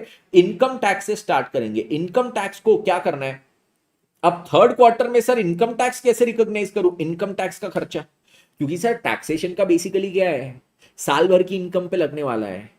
मोदी जी थोड़ी मेरे से बोलने वाले थर्ड क्वार्टर की इनकम पे टैक्स पे करने, साल भर की इनकम पे टैक्स लगने वाला है। तो सर साल भर की इनकम मेरे को क्वार्टर में कैसे पता लगेगा, हाँ सर मुश्किल बात है। तो यहां पे बोलते हैं इनकम टैक्स एक्सपेंस के लिए आपने weighted average annual effective tax rate ये कैलकुलेट करना है। क्या कैलकुलेट करोगे, weighted average annual effective tax rate, calculate this. और इसके बेसिस पे आप क्या करो, इसके बेसिस पे आप टैक्स का खर्चा रिकॉग्नाइज करो। Sir what is weighted average annual effective tax rate, बोलते साल भर का एक एवरेज टैक्स रेट निकालो 30%।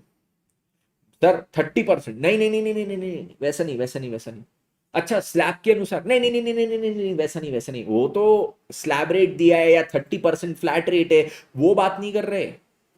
ये लोग बोल रहे हैं आप देखो आपकी साल भर की एस्टिमेटेड इनकम कितनी रहेगी, वो एस्टिमेटेड इनकम को क्या करने का, आपका जो टैक्स का आपको स्लैब रेट दिया है या फ्लैट रेट दिया है उससे मल्टीप्लाई करके साल भर का टैक्स निकालने का। साल भर के टैक्स को साल भर की एस्टिमेटेड इनकम से डिवाइड करो, आपका वेटेड एवरेज टैक्स रेट आ जाएगा। सर कुछ नहीं समझा, समझाता हूं, आ जाओ इसके क्वेश्चंस करते, क्वेश्चंस करते, एग्जांपल एग्जांपल एग्जांपल एग्जांपल, यहां पे आओ देखो।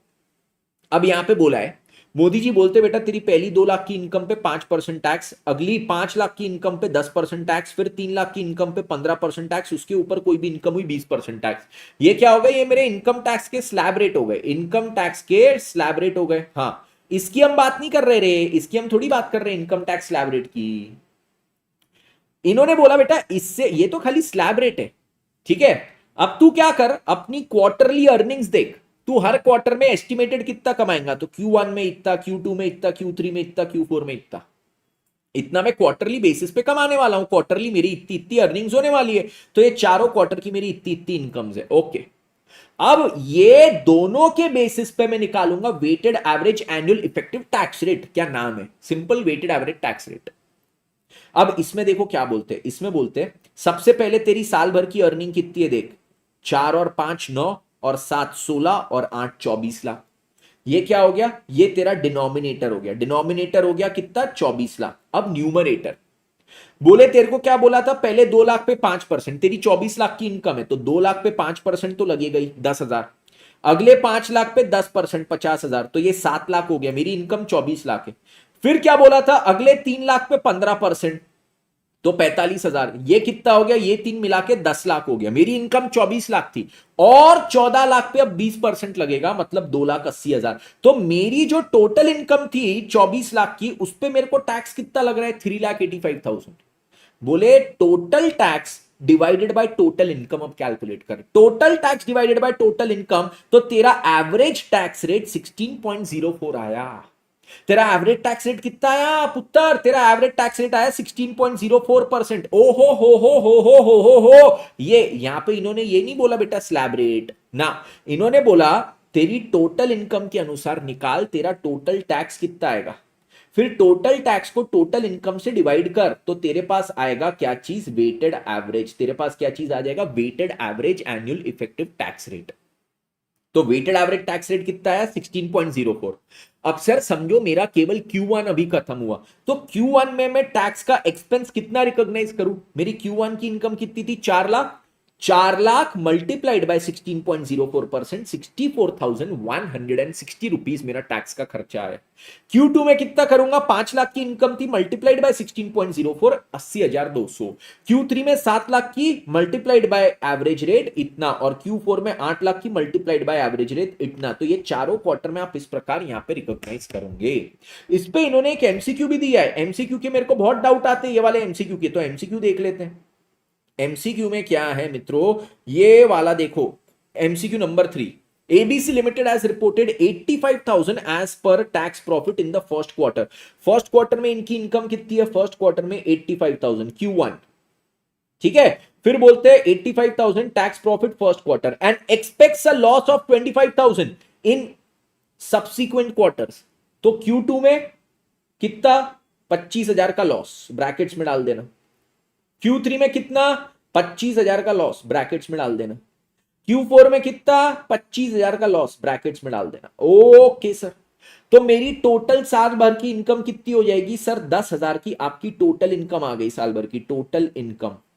अब sir weighted average tax rate के लिए क्या जरूरी था? Weighted average annual effective tax rate. इसके लिए total tax divided by total income. Total income तो आ गई सर 10,000, टोटल टैक्स कैसे निकालेंगे? इन्होंने बोला है it has corporate tax rate slab of 20% on the first 20,000 and 40% on all additional earnings. पहले 20,000 की इनकम के लिए 20%, 20,000 से ऊपर जो भी है उसके लिए 40%। मेरी टोटल अर्निंग कितनी है? 10,000, तो ये 10,000 पे मेरे को कितना लगेगा? 20%, ठीक है। तो ये मेरा टोटल टैक्स कितना आ जाएगा मेरे को बताओ। अब मैं यहां पे क्या कैलकुलेट कर रहा हूं? पहला हो गया टोटल इनकम, अब मैं कैलकुलेट कर रहा हूं टोटल टैक्स। तो मेरी सर टोटल इनकम 10,000 थी ना, उस पर 20%, तो कितना हो जाएगा? 2,000। अब सर देखो टोटल टैक्स भी आपके पास आ गया, हाँ, टोटल इनकम भी आपके पास आ गई, यस। तो total tax divided by total income, ये कितना हो जाएगा? 20, सॉरी ये 2,000 था, मैंने गलती से 20 लिख दिया। तो ये हो जाएगा total tax 2,000 divided by total income 10,000। कितना परसेंट हो जाएगा? 20% मेरा क्या हो गया? Weighted average annual effective tax rate.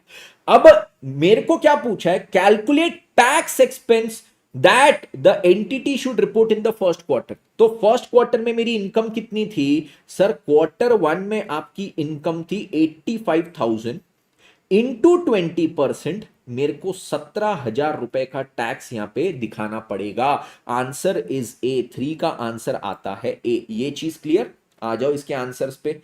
3 का आंसर मेरा आता है ए। गया सबके दिमाग में? गया सबके दिमाग में? क्यों 3 का आंसर यहां पे ये आता है? बच्चों का आता है सर इनका आंसर गलत है, आंसर गलत है, आंसर गलत है। इसका आंसर आना चाहिए 2000। बेटा 2000 आपका टोटल टैक्स है, that is the total tax.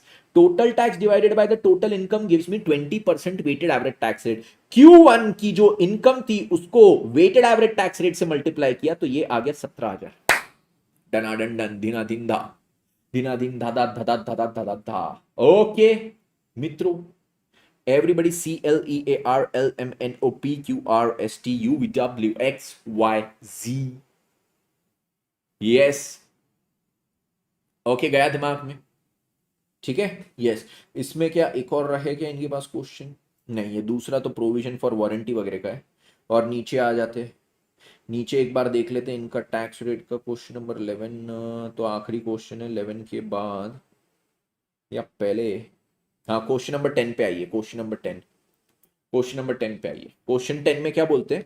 ये ना मेरे उसमें मार्किंग वार्किंग थोड़ी ज्यादा है, थोड़ा सा उसको इग्नोर करना, ठीक है? यस। तो यहाँ पे enterprise reports quarterly estimates, reports quarterly, sorry, फिर comma, estimates an annual income of 10 lakh. ये एनुअल इनकम क्या एस्टिमेट कर रहा है? 10 लाख। तो ये हो गई total income. Tax rates, first 5 lakh पे 30% एंड द बैलेंस 40%। तो मेरे को बताओ अब क्या चीज है? टोटल टैक्स कितना आएगा? टोटल टैक्स पहले 5 लाख पे 30%, 1.5 लाख। और फिर मेरा और कितना इनकम था? मेरी तो 10 लाख की थी, तो पहले 5 लाख और फिर और 5 लाख, उस पे 40%। तो ये कितना हो गया? 2 लाख। टोटल टैक्स कितना हो गया? 3.5 लाख। अब weighted average tax rate, weighted average annual effective tax rate कितना हो गया? 3.5 लाख। जो टोटल टैक्स था divided by the total income, तो हो गया 35%, 35%। ओ ये यस। अब मैं क्या करूंगा सर? क्वार्टर वन में कितना मैं यहां पे डिस्क्लोज करूंगा? क्वार्टर वन टैक्स एक्सपेंस ये हो जाएगा 5 lakh into 35। Sir what is 35? 35। 5 lakh into 35%। Where is my calculator? Oh my gosh, 1,75,000। Oh ये क्वार्टर टू में क्या हो जाएगा मित्रों? क्वार्टर टू, ये रेड से अच्छा नहीं दिख रहा है, मेरे आंखों में शाइन कर रहा है ये रेड। तो ये हो जाएगा सर क्वार्टर टू में कितना? एक सेकंड, अच्छा सॉरी सॉरी सॉरी, अरे गलती हो गई, गलती हो गई, मैंने ये नीचे वाला पढ़ा नहीं। Estimated quarterly income 75,000। ओ हो, फर्स्ट क्वार्टर में 75,000, सॉरी सॉरी सॉरी, 75,000 इंटू 35%, 26,250। ओ ये फिर उसके बाद यहां पे क्या है? क्वार्टर टू में 2,50,000 इंटू 35%। ओ ये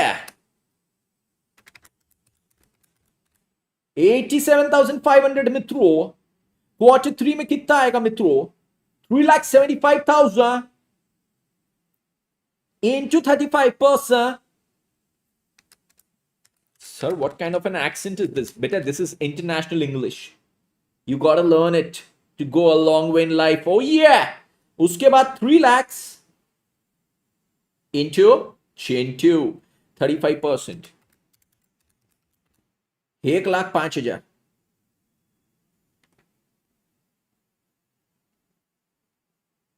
Gianni, everybody. Gianni, calculate tax expense to be recognized in each quarter. देख लेते हैं हमारा आंसर सही है। क्वेश्चन नंबर 10 पे आइए। Question number 10। ओ माको सर सही आया, वाह सही आया, वाह सही आया, वाह सही आया, एकदम झकास, एकदम झकास। ये गया कि नहीं सबकी दिमाग में?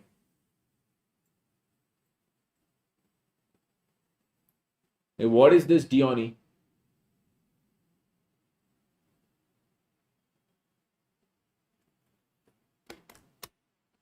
It's done. What is Diony? Come on. It's a sunny day. And you are thinking about Diony? Come on, guys. एक सेकंड ना, मेरी वाइफ का मैसेज आ रहा है.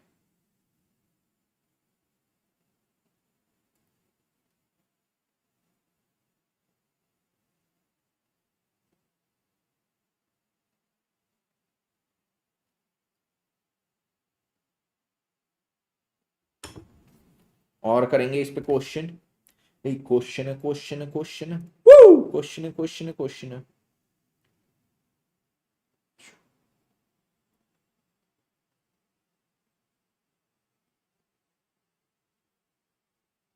और मेरे पास सभी इस पे क्वेश्चन है बढ़िया वाले.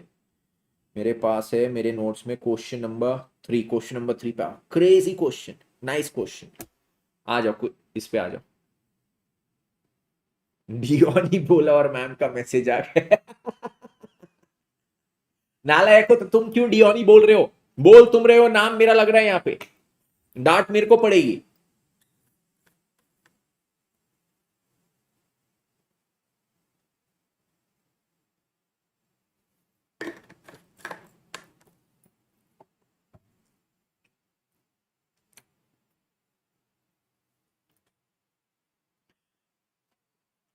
सर आपकी आवाज नहीं जाती. अरे नहीं रे, स्टूडियो पूरा अलग है, साउंड प्रूफ है. चलो अब आ जाओ क्वेश्चन नंबर 3 पे. क्रेजी क्वेश्चन है, मजा आएगा करने में. To comply with the listing requirements, listing requirements के साथ कंप्लाई करने के लिए and other statutory obligations, Queka limited prepares interim financial reports at the end of each quarter. Company has brought forward losses of 700 lakhs under the income tax law. Brought forward losses है तो sir tax calculation के लिए जो current year की income होती है उसमें से ब्रॉट फॉरवर्ड लॉसेस माइनस करके फिर जो नेट बचता है उस पे टैक्स पे करते. ओ यस. और ये 700 lakhs में से बोलते 90% is eligible for set of.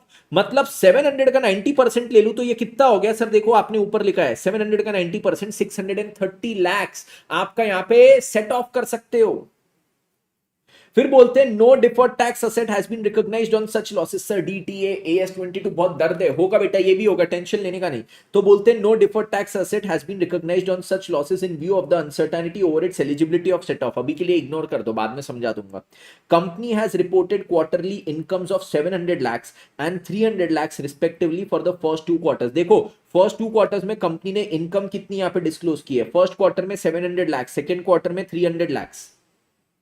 फिर बोलते हैं and anticipates net earnings of 800 lakhs in the coming half year. Half year मतलब अगले 2 क्वार्टर.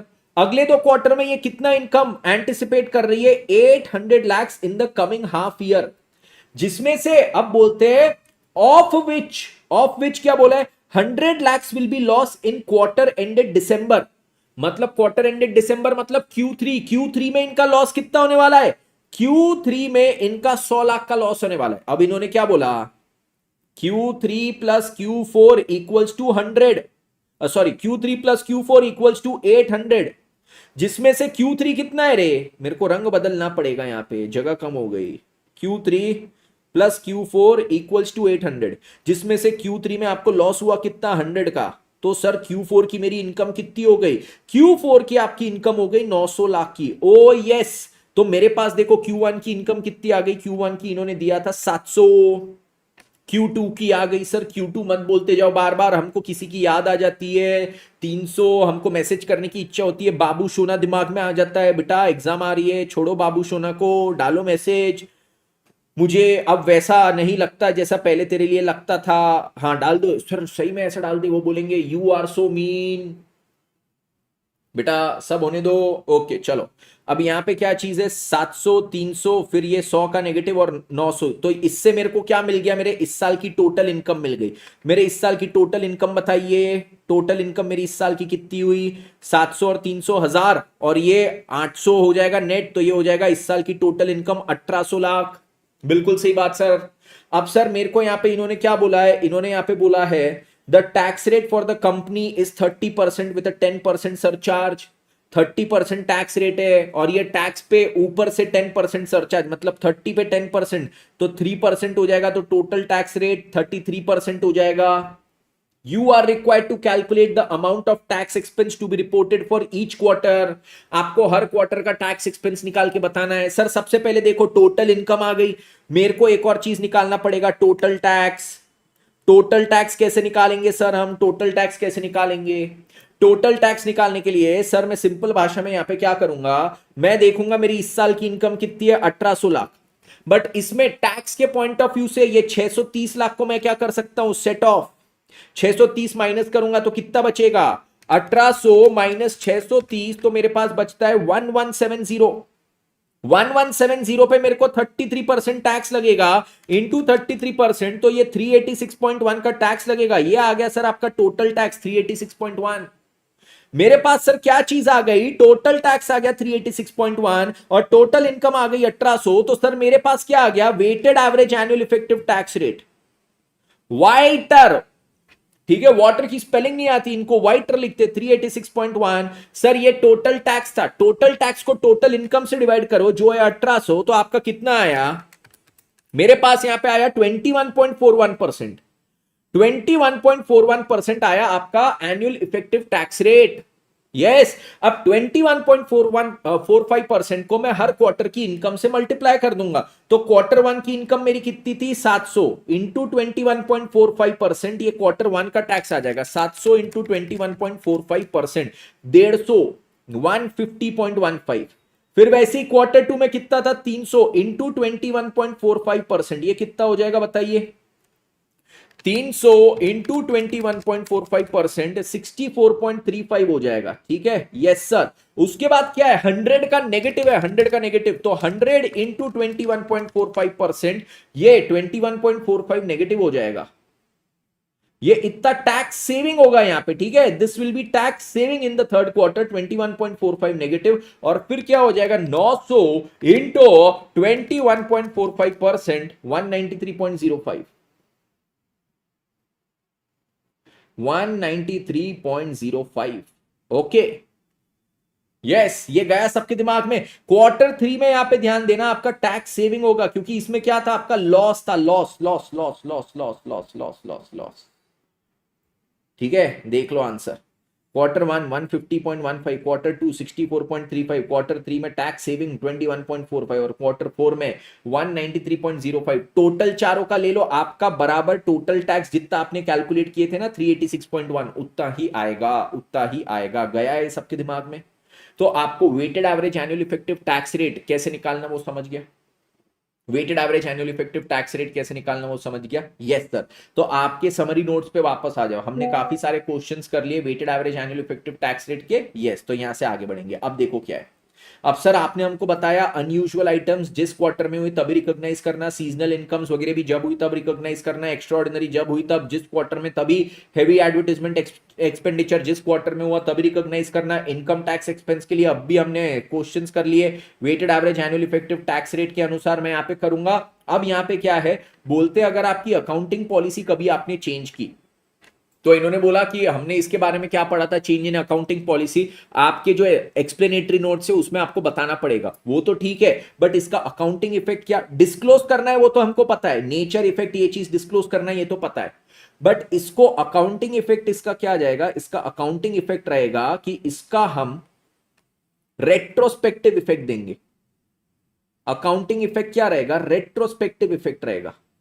मतलब सर अब देखो अकाउंटिंग पॉलिसी क्या थी, अकाउंटिंग पॉलिसी हम AS1 में पढ़ के आए कि यूनिफॉर्म होनी चाहिए। अब मेरा क्वार्टर वन में एक अकाउंटिंग पॉलिसी और क्वार्टर टू में दूसरा अकाउंटिंग पॉलिसी, दोनों में अलग अलग अकाउंटिंग पॉलिसी, क्या सेंस बनता है? क्वार्टर वन में असेट एक पॉलिसी से निकाला, क्वार्टर टू में असेट निकालने की पॉलिसी मैंने बदल दी, नहीं। तो बोलते अगर आपने अकाउंटिंग पॉलिसी में चेंज किया है तो पूरे साल भर में तो एटलीस्ट यूनिफॉर्म पॉलिसी लगाओगे कि नहीं। Q1, Q2, Q3, Q4 चार क्वार्टर्स के जो आपके रिजल्ट है चारों में यूनिफॉर्म दिखना चाहिए। तो अगर सर मैंने Q3 में कोई अकाउंटिंग पॉलिसी चेंज की है तो Q1, Q2 दोनों के मेरे को फिगर्स को रीस्टेट करना पड़ेगा, मेरे को रेट्रोस्पेक्टिव इफेक्ट देना पड़ेगा मेरे फाइनेंशियल स्टेटमेंट्स में अगर Q3 में कुछ चेंज हुआ है तो। बट बोलते अकाउंटिंग एस्टिमेट्स में अगर आपने कुछ चेंज किया ना, if you have change something in your accounting estimates, ठीक है, यूजफुल लाइफ चेंज की मैंने इसके एग्जांपल भी दिए थे, बोले उसका प्रोस्पेक्टिव इफेक्ट ही देना। मतलब इस क्वार्टर में चेंज किया है तो इस क्वार्टर से आगे इफेक्ट दो, इसका रेट्रोस्पेक्टिव इफेक्ट देने की जरूरत नहीं, क्योंकि अकाउंटिंग एस्टिमेट्स में चेंज होना यह स्वाभाविक चीज है। तो हो सकता है पिछले क्वार्टर में कुछ और एस्टिमेट था, इस क्वार्टर में कुछ और एस्टिमेट हो, तो पिछले क्वार्टर का रिजल्ट उसके एस्टिमेट के अनुसार, इस क्वार्टर का रिजल्ट इसके एस्टिमेट के अनुसार। इसका रेट्रोस्पेक्टिव इफेक्ट नहीं देने का, प्रोस्पेक्टिव। जिस क्वार्टर में चेंज हुआ तब से आप दोगे, जिस इंटरिम पीरियड में चेंज हुआ तब से आप दोगे, ठीक है। बट अकाउंटिंग पॉलिसी का क्या है, इसका रेट्रोस्पेक्टिव इफेक्ट आपको देना पड़ेगा, क्योंकि एटलीस्ट पूरे साल भर में तो सेम अकाउंटिंग पॉलिसी बताओगे कि नहीं। क्वार्टर 3 में अकाउंटिंग पॉलिसी नहीं, क्वार्टर 1 और 2 में पुरानी थी। हाँ, उसका रिजल्ट अब तुम देखो, क्वार्टर 3 का रिजल्ट तुम देखो, दोनों में अकाउंटिंग पॉलिसी डिफरेंस थी, वो तुम तुम्हारे दिमाग से समझो, ऐसा थोड़ी होता। आपको इसका रेट्रोस्पेक्टिव इफेक्ट देना पड़ेगा। Okay, yes. अब देखो, इसमें एक क्वेश्चन है आईसीएआई के स्टडी मटेरियल में, इच उस पे आते हैं। ये अकाउंटिंग एस्टिमेट से रिलेटेड है, अकाउंटिंग एस्टिमेट से रिलेटेड। अभी हमने वो देखा भी था, तो मेरे को एक बार उस पे आने दो।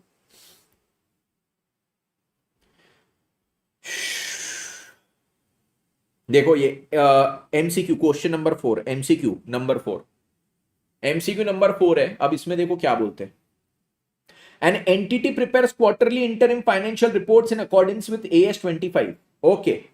Entity is engaged in sale of mobile phone. Mobile phone बेचता है, and normally 5% of the customers claim on their warranty. जितने भी कस्टमर्स है उसके 5% वारंटी का क्लेम लेने आ जाते, ठीक है। The provision for the first quarter was calculated as 5% of the sales to date. तो फर्स्ट क्वार्टर में क्या किया था, जो सेल्स हुई थी उसका 5% प्रोविजन फॉर वारंटी बनाया था, और सेल्स कितनी थी 10 मिलियन। तो 10 मिलियन का 5% कितना हुआ सर? 10 मिलियन मतलब 10 लाख हो गया, नहीं 10 मिलियन मतलब 1 करोड़ हो गया, सॉरी। तो 10 मिलियन, 1 मिलियन मतलब 10 लाख, तो 1 2 3 4 5 6 7, 1 करोड़ हो गया 10 मिलियन। उसका 5% इन्होंने Q1 में वारंटी बनाया था, मतलब कितना हो गया 5 लाख रुपए का इन्होंने वारंटी बनाया होगा। हाँ सर, 5 लाख का वारंटी रिकॉग्नाइज किया होगा Q1 में। फिर बोलते हैं however in the second quarter a fault was found. हमको पता चला हमारे फोन में कुछ फॉल्ट है, and warranty claims were expected to be 10%। Warranty claim अब 10% हो गए Q2 में। ओहो हो Q2, सो Q2 लो 10% हो गया Q2 का। बेटा जहां Q2 आएगा ना वहां नुकसान होगा, पढ़ाई में भी नुकसान होगा। तो Q2 को दूरी रखना अपने जीवन से, पढ़ाई पे फोकस करने का, बी सख्त।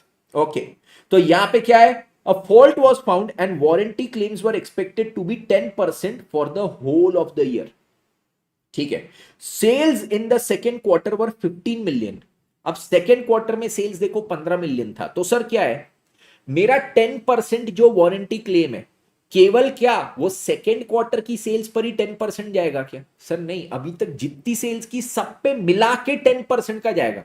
सिंपल सी बात, प्रैक्टिकली सोचो, आप वो फोन बेच रहे हो, तो क्या Q1 में जो 10 मिलियन का आपने बेचा, वो वहां के वो फोन में भी तो फॉल्ट था, तो वहां के कस्टमर अब ज्यादा वारंटी मांगने नहीं आएंगे क्या? ज्यादा क्लेम मांगने नहीं आएंगे क्या? आएंगे ना सर। तो वो जो Q1 में भी सेल्स हुई थी उसका भी 5 की जगह 10 हो जाएगा, और जो Q2 की सेल्स थी उसका तो 10% रहेगा ही। तो सर Q1 में जो 10 मिलियन था मतलब 1 करोड़, और Q2 में कितनी सेल्स थी 15 मिलियन मतलब 1.5 करोड़, ये टोटल 2.5 करोड़ पे 10% का वारंटी लगेगा। तो 2.5 करोड़ पे 10% होता है सर 25 लाख। 25 लाख का आपको वारंटी क्लेम लगेगा, ठीक है। ये क्लेम का जो प्रोविजन में बनाऊंगा 25 लाख का टोटल, कब तक? Q2 तक। Q2 में मेरा 25 लाख का प्रोविजन दिखना चाहिए, जिसमें से 25 लाख में से 5 लाख तो मैंने ऑलरेडी दिखाया था। तो अब मैं क्या करूंगा, 20 लाख का प्रोविजन इस क्वार्टर में रिकॉग्नाइज करूंगा। तो देखो क्या चीज है, मैंने 20 लाख का प्रोविजन अभी यहां पे रिकॉग्नाइज किया, बिल्कुल सही बात सर। 20 लाख का प्रोविजन मैंने रिकॉग्नाइज किया, तो ये जो इंक्रीज था ना 10% का, वो 10% का पूरा इफेक्ट यहीं पे दिया। क्या मैंने ऐसा किया कि यहां पे लास्ट क्वार्टर में जाके ये 1 crore into 5% plus 1 crore into 5% ऐसा किया? क्या यहां पे मैंने बोला भैया यहां पे टोटल 10 लाख होना चाहिए? नहीं, मैंने बोला यहां पे 5 लाख है तो 5 रहने दो, यहां पे अभी 20 कर लो, टोटल 25 हो जाएगा। तो मैंने क्या किया, इसका प्रोस्पेक्टिव इफेक्ट दिया, प्रोस्पेक्टिव इफेक्ट दिया। ओके, यस, ये चीज क्लियर।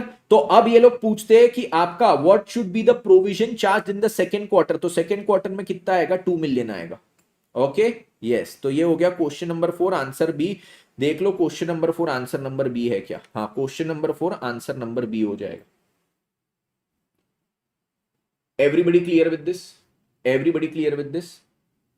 थिकोचे, ओच गोचे थिकोचे। Hotch gotch थी gotche. Quack, quack, quack, quack, quack. चल, ये चीज मेरी हो गई।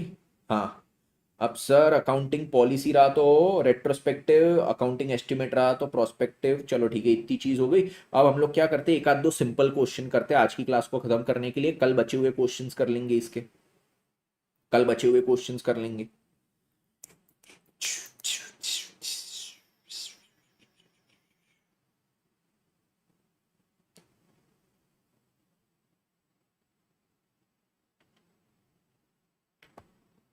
नहीं, आईसीआई की स्टडी मटेरियल क्या करेंगे पहले।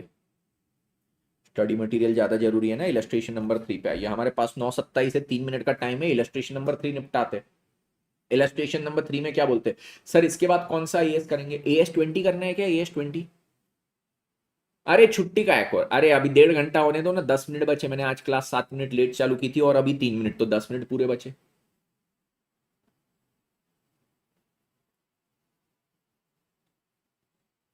सर किस चीज पे ज्यादा फोकस करना है सेकेंड रिवीजन अकाउंट्स में, तो किस चीज पे ज्यादा फोकस करना है आपको सेकेंड रिवीजन में।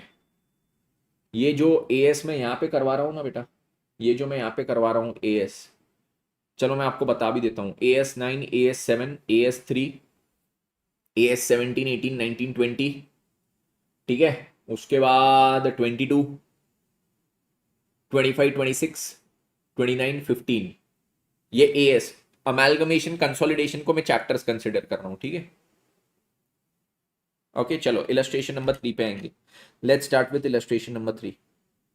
Accountants of Purnima limited showed a net profit of 7,20,000। And यारो, अगर आपको लेक्चर्स पसंद आते हैं, आपको लगता है ना भाई जो पढ़ा रहा है उससे आपको बेनिफिट हो रहा है, तो ये जो वीडियोस है उस पर कमेंट जरूर छोड़ते जाओ। अभी नहीं, जब वीडियो एंड हो जाएगा उसके बाद, ठीक है। ये जरूर छोड़ते जाओ और अपने दोस्तों को जरूर रिफर करते जाओ, ठीक है। बस मेरी मदद हो जाएगी, मेरे को और कुछ नहीं चाहिए आपसे। बाकी 2-3 करोड़ रुपए देना चाहोगे तो दे देना। उसमें मैं बच्चों से कभी ज्यादा लेता ही नहीं पैसे, मतलब एक एक को नहीं बोल रहा हूं कि एक एक जना 2-3 करोड़, सब मिलके भी दोगे तो भी मैं ले लूंगा। ऐसा नहीं बोलूंगा हो सबने मिलके बस इतना ना ना ना ना। पर पहले ये जरूर कर देना, अपने दोस्तों में शेयर कर देना, कमेंट जरूर कर देना, बस बाकी पैसों की बात बात। ओके चलो। Accountants of Purnima limited showed a net profit of 7,20,000। तो ये क्या कर रहे हैं, नेट प्रॉफिट यहां पे शो कर रहे हैं 7,20,000 for the third quarter 2000 of third quarter of 2021 after incorporating the following: bad debts 40,000 incurred during the quarter। इस क्वार्टर में इनके बैड डेट्स हुए थे 40,000 के। 50% of the bad debts have been deferred to the next quarter. Sir bad debts क्या है, expense या loss. Annual financial statements में अगर ये बैड डेट्स होते तो पूरे के पूरे बैड डेट्स अभी रिकॉग्नाइज करते जिस साल हुए तब, कि हम इसको बोलते नहीं आधे अभी आधे बाद में। तो सर एनुअल में पूरे अगर रिकॉग्नाइज अभी के अभी करते तो इंटरिम में भी पूरे अभी रिकॉग्नाइज करते। इन्होंने क्या किया, 40,000 के बैड डेट्स में से 50% डिफर किया। मतलब ऑलरेडी रिकॉग्नाइज कितना है, ऑलरेडी रिकॉग्नाइज सर 50% है, मतलब 20,000। और एडिशनल और recognition required, additional recognition required कितना है, this is 20,000 more. Additional recognition required 20,000 मोर। तो ये 7,20,000 का जो प्रॉफिट है उसमें से बैड डेट्स और माइनस करूंगा मैं 20,000। ये गलत तुम्हारा प्रॉफिट है भैया, इसमें से 20,000 के बैड डेट्स और माइनस करो, ठीक है। उसके बाद क्या चीज है, उसके बाद यहां पे extraordinary loss of 35,000 incurred during the quarter has been fully recognised in the quarter. Extraordinary loss हुआ भैया 35,000 का इस क्वार्टर में और उसको फुल्ली रिकॉग्नाइज किए। सर अब भी आपने बताया एक्स्ट्रा ऑर्डिनरी लॉस, अनयूजुअल चीजें, एक्सेप्शनल चीजें पूरी की पूरी रिकॉग्नाइज करना, ये बराबर है, इसमें कोई दिक्कत वाली बात ही नहीं, बराबर। Additional depreciation 45,000 resulting from change in method of charge of depreciation, ठीक है। हमने डेप्रिसिएशन की मेथड चेंज की, ये क्या है, अकाउंटिंग एस्टिमेट का चेंज हुआ, अकाउंटिंग एस्टिमेट मेरा चेंज हुआ, अकाउंटिंग एस्टिमेट चेंज, ठीक है। तो change in method of depreciation से क्या हुआ, एडिशनल डेप्रिसिएशन ऑफ 45,000 का लग रहा है, ठीक है। 45,000 is the charge for third quarter और उसको क्या किया, पूरा का पूरा अभी रिकॉग्नाइज किया है क्या इन्होंने, हाँ, इनकॉर्पोरेटिंग द फॉलोइंग, पूरा 45,000 इन्होंने इसी क्वार्टर में रिकॉग्नाइज किया। सर अकाउंटिंग एस्टिमेट चेंज हो रहा है, उसका प्रोस्पेक्टिव इफेक्ट पूरा 45,000 अभी करो, तो ये भी बराबर किया है, इसमें भी कोई भी दिक्कत की बात नहीं है। दिक्कत केवल फर्स्ट पॉइंट में था जिसमें आपको और 20,000 अब रिकॉग्नाइज करना पड़ेगा क्योंकि उसमें गलती थी।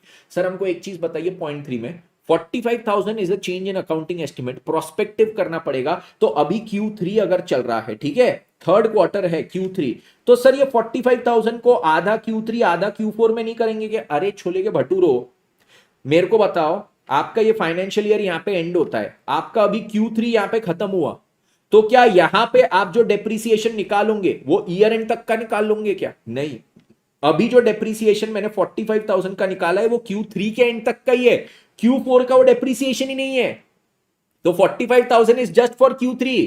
मैं आज जहां पे खड़ा हूं तब तक का डेप्रीसिएशन निकालूंगा ना, कि अगले क्वार्टर का भी अभी निकाल लूंगा? सर डेप्रीसिएशन विथ टाइम लगता है, विथ यूजेज लगता है। यस, तो आज Q3 तक का समय हुआ तो Q3 तक का ही कैलकुलेट होगा। तो 45,000 ऑब्वियसली रिलेटेड टू Q3, उसको Q3 में ही पूरा करना। बच्चों के डाउट आते हैं, सर प्रोस्पेक्टिवली तो करेंगे बट Q3 Q4 में क्यों नहीं कर रहे? फिर Q3 में पूरा क्यों कर रहे हैं? आधा Q4 में करो, वो भी तो प्रोस्पेक्टिव है आगे जाके। अरे बेटा, पर 45,000 Q3 का है, Q4 का अभी कैलकुलेट ही नहीं हुआ, जब Q4 होगा खत्म तब कैलकुलेट होगा। तो 45,000 बराबर पूरा का पूरा Q3 में होना चाहिए। तो इनका अब इनकम कितना आना चाहिए? इनका जो भी इनकम आना चाहिए, कहां गया भाई?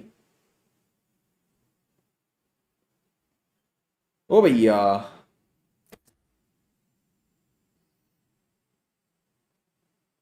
घूम गया, मेरे को नहीं मिल रहा आंसर। कौन सा क्वेश्चन था ये? है, गायब हो गया। अभी क्वेश्चन कहां गया? अबे ये क्वेश्चन कौन सा था? इलस्ट्रेशन, अच्छा सॉरी, इलस्ट्रेशन था, मैं उसके सॉल्व उसमें ढूंढ रहा हूं। My bad my bad my bad, नीचे ही तो आंसर था उसका, सॉरी सर। व्हाट छोले का भटूरा हरकत वाज दैट? इसका आंसर आएगा 7 lakhs। 7 lakhs is the answer भाई साहब। 7,20,000 में से 20,000 माइनस करना है, ठीक है। एक और इलस्ट्रेशन कर लेंगे, इलस्ट्रेशन 4। इलस्ट्रेशन 4, अब देखो ये लोग क्या बोलते हैं इलस्ट्रेशन 4 में। Intelligent corporation is dealing in seasonal products, इनके सीजनल प्रोडक्ट्स है, seasonal business. Quarterly sales pattern of the product is given below. Quarter 1 में 15%, क्वार्टर 2 में 15% सेल्स पैटर्न है, 15% सेल यहाँ पे, 15% सेल यहाँ पे। क्वार्टर 3 ये फटाके का बिजनेस है इनका, 50% सेल। क्वार्टर 4 25%। फिर शादी का सीजन आ जाएगा तो शादी के सीजन में भी तो फटाके फूटेंगे ना। हाँ, फिर अरविंद केजरीवाल जेल से बाहर आ जाएगा तो उसमें भी फटाके फोड़ेंगे। पर जब दिवाली आएंगी तो दिल्ली की गवर्नमेंट लाएगी कि नहीं दिवाली है, फटाके नहीं फोड़ना। केजरीवाल जब बाहर आया तब पोल्यूशन नहीं हो रहा था, वाह। अब for the first quarter ending 30th June 21, iCorp gives you the following information. First quarter ending, ठीक है, for the first quarter ending। अब यहां पे बोलते हैं सेल्स कितना हुआ 50 करोड़, सैलरी कितनी है 30 करोड़, एडवर्टाइजमेंट कितना है 2 करोड़, और admin and selling expense first quarter में कितना है 8 crore. While preparing interim financial report for quarter 1, iCorp wants to defer 21 crore expenditure to third quarter on the argument that third quarter is having more sales। बोले third quarter में ज्यादा sales, तो ये जो खर्चा है उसमें से हम कुछ डिफर करना चाहते 21 करोड़। बेटा एनुअल फाइनेंशियल स्टेटमेंट्स में चलता क्या ये चीज? नहीं चलता, नहीं चलता। तो इंटरिम में चलेगा क्या? नहीं। पूरा का पूरा आपको अभी के अभी रिकॉग्नाइज करना पड़ेगा। 30 और ये 10, तो 40 करोड़ का आपको पूरा का पूरा अभी रिकॉग्नाइज करना पड़ेगा। सेल्स में से 40 माइनस करोगे 10 करोड़ का प्रॉफिट बचेगा, ठीक है। तो यहां पे 10 करोड़ का प्रॉफिट आपका बचेगा। Entire expense has to be recognise now, ठीक है। Yes, everybody clear? तीखी कोनी दो अकाउंटेंट को, यस। चलो अब यहाँ पे हम लोग आज की क्लास को एंड कर सकते, ठीक है। आज की क्लास को एंड कर सकते हैं। हमारा लगभग कल ही AS20 भी स्टार्ट हो जाएगा, क्योंकि और इसके एक आध दो क्वेश्चन कराऊंगा, फिर AS20 पे स्विच करवा दूंगा, ठीक है। तो AS25 मेरे को बताओ कुछ बहुत कठिन था क्या इसमें? नहीं सर, AS25 बहुत सिंपल सा है। पहले ये प्रेजेंटेशन डिस्क्लोजर की बात करता है कि क्या क्या कैसा कैसा प्रेजेंट करना है। आप या तो पूरा कंप्लीट करो या तो कंसोलिडेटेड। कंप्लीट है तो जैसे एनुअल फाइनेंशियल स्टेटमेंट्स वैसा, कंसोलिडेटेड है तो समरी वाला है, हेडिंग सब हेडिंग डालने का, selected explanatory notes, additional point डाल देने का अगर मिसलीडिंग हो रहा है तो, अगर उसको ओमिट करने से मिसलीडिंग हो रहा है तो, ठीक है। आपको कंप्लीट है तो पूरे अकाउंटिंग स्टैंडर्ड्स फॉलो करना है, कंप्लाई करना है, everything has to be as per annual financial statements. उसके पहले बोले AS25, कोई किसी को मैंडेटरी नहीं बोलता कि भाई तूने बनाना ही चाहिए, तेरी इच्छा है बनाने की तो बना, जब बनाता है तो मेरी बात सुन। और यहाँ पे AS25 लिस्टेड पे तो लगता नहीं, लिस्टेड पे क्या लगता है, इंडिया 34 और लिस्टिंग अग्रीमेंट का क्लॉज 41, वो उसके अनुसार अपने इंटरिम फाइनेंशियल रिजल्ट्स बनाते। इंटरिम फाइनेंशियल रिजल्ट्स और जो AS25 की रिपोर्ट से उसमें अंतर होता है। अभी अंतर जानना जरूरी नहीं है, एक तो हमारी रिवीजन क्लास है और दूसरा रिजल्ट ये फाइनल का कॉन्सेप्ट है, तो दोनों में अंतर होता है, ठीक है। बट उसके बावजूद बोलते हैं कि वो जो listed companies interim financial results भी जो बना रही है ना, उसमें AS25 का recognition and measurement principle follow करने का, प्रेजेंटेशन डिस्क्लोजर फॉलो नहीं करने का, बट रिकॉग्निशन एंड मेजरमेंट तो फॉलो करने का। रिकॉग्निशन मेजरमेंट मतलब हमने ये सारी चीजें जो पढ़े, इनकम रिकॉग्निशन, एक्सपेंस रिकॉग्निशन, ये सारी चीजें। फिर हमने पढ़े एक्सप्लेनेटरी नोट्स, हमारे 9 प्रकार के होते हैं, उसमें क्या क्या चीजें हमको कौन सी चीजें प्रेजेंट करना है, balance sheet current interim period के एंड की, और उसका comparative last annual financial statement का जो था बैलेंस शीट, वो पीएनएल पूरे करंट इंटरिम पीरियड की 3 महीने की और सेम लास्ट ईयर के 3 महीने का पीरियड, दूसरा ईयर टू डेट और लास्ट ईयर का ईयर टू डेट, हमारा कैश फ्लो स्टेटमेंट केवल ईयर टू डेट और लास्ट ईयर का ईयर टू डेट, ऐसा इनकम वगैरह यहाँ पे जो जैसी दी है वैसे पूरे तभी के तभी रिकॉग्नाइज होगी। हमारी जो recognition principle annual financial statements में था, इनकम अक्रू रिकॉग्नाइज करो, एक्सपेंस इनकर हुआ रिकॉग्नाइज करो, एक्सपेंस कितना भी हैवी हो, इनकम अनयूजुअल हो, एक्स्ट्रा ऑर्डिनरी हो, एक्सेप्शनल हो, सीजनल हो, अगर वो अक्रू हो गई रिकॉग्नाइज कर देने का, एक्सपेंस अगर इनकर हो गया रिकॉग्नाइज कर देने का, ये चीज हमने यहाँ पे पढ़े। टैक्स को वेटेड एवरेज रेट के अनुसार हम यहाँ पे रिकॉग्नाइज करेंगे। ओके सर, ये ASPL कब तक चलेगा? जब तक हमारा पूरा कॉन्सेप्ट कवर नहीं होता तब तक ASPL चलाते जाएंगे। नहीं तुमको ऐसा है कि 5 दिन में खत्म कर दो, करने को अपन 1 दिन में सुबह से शाम तक कर सकते, बट इन डेप्थ नहीं जा पाएंगे। मेरे को ले जाना तुमको इन डेप्थ है। ओके यस सर, तो AS25 का हमारा ये आज का सेशन हुआ खत्म, ठीक है। मिलेंगे सबसे कल की क्लास में। कमेंट जरूर कर देना, सेशन खत्म होगा उसके बाद अगर आपको चीजें यहाँ पे समझी होगी तो, ओके चीजें यहाँ पे समझी होगी तो कमेंट जरूर कर देना कि मजा आ रहा जो भी, और अपने दोस्तों के साथ जरूर शेयर करना। Okay thank you so much everybody, मिलते हैं सबसे कल की क्लास में। Until then this is CA Tejas Suchak signing off. Thank you so much, take care, bye bye.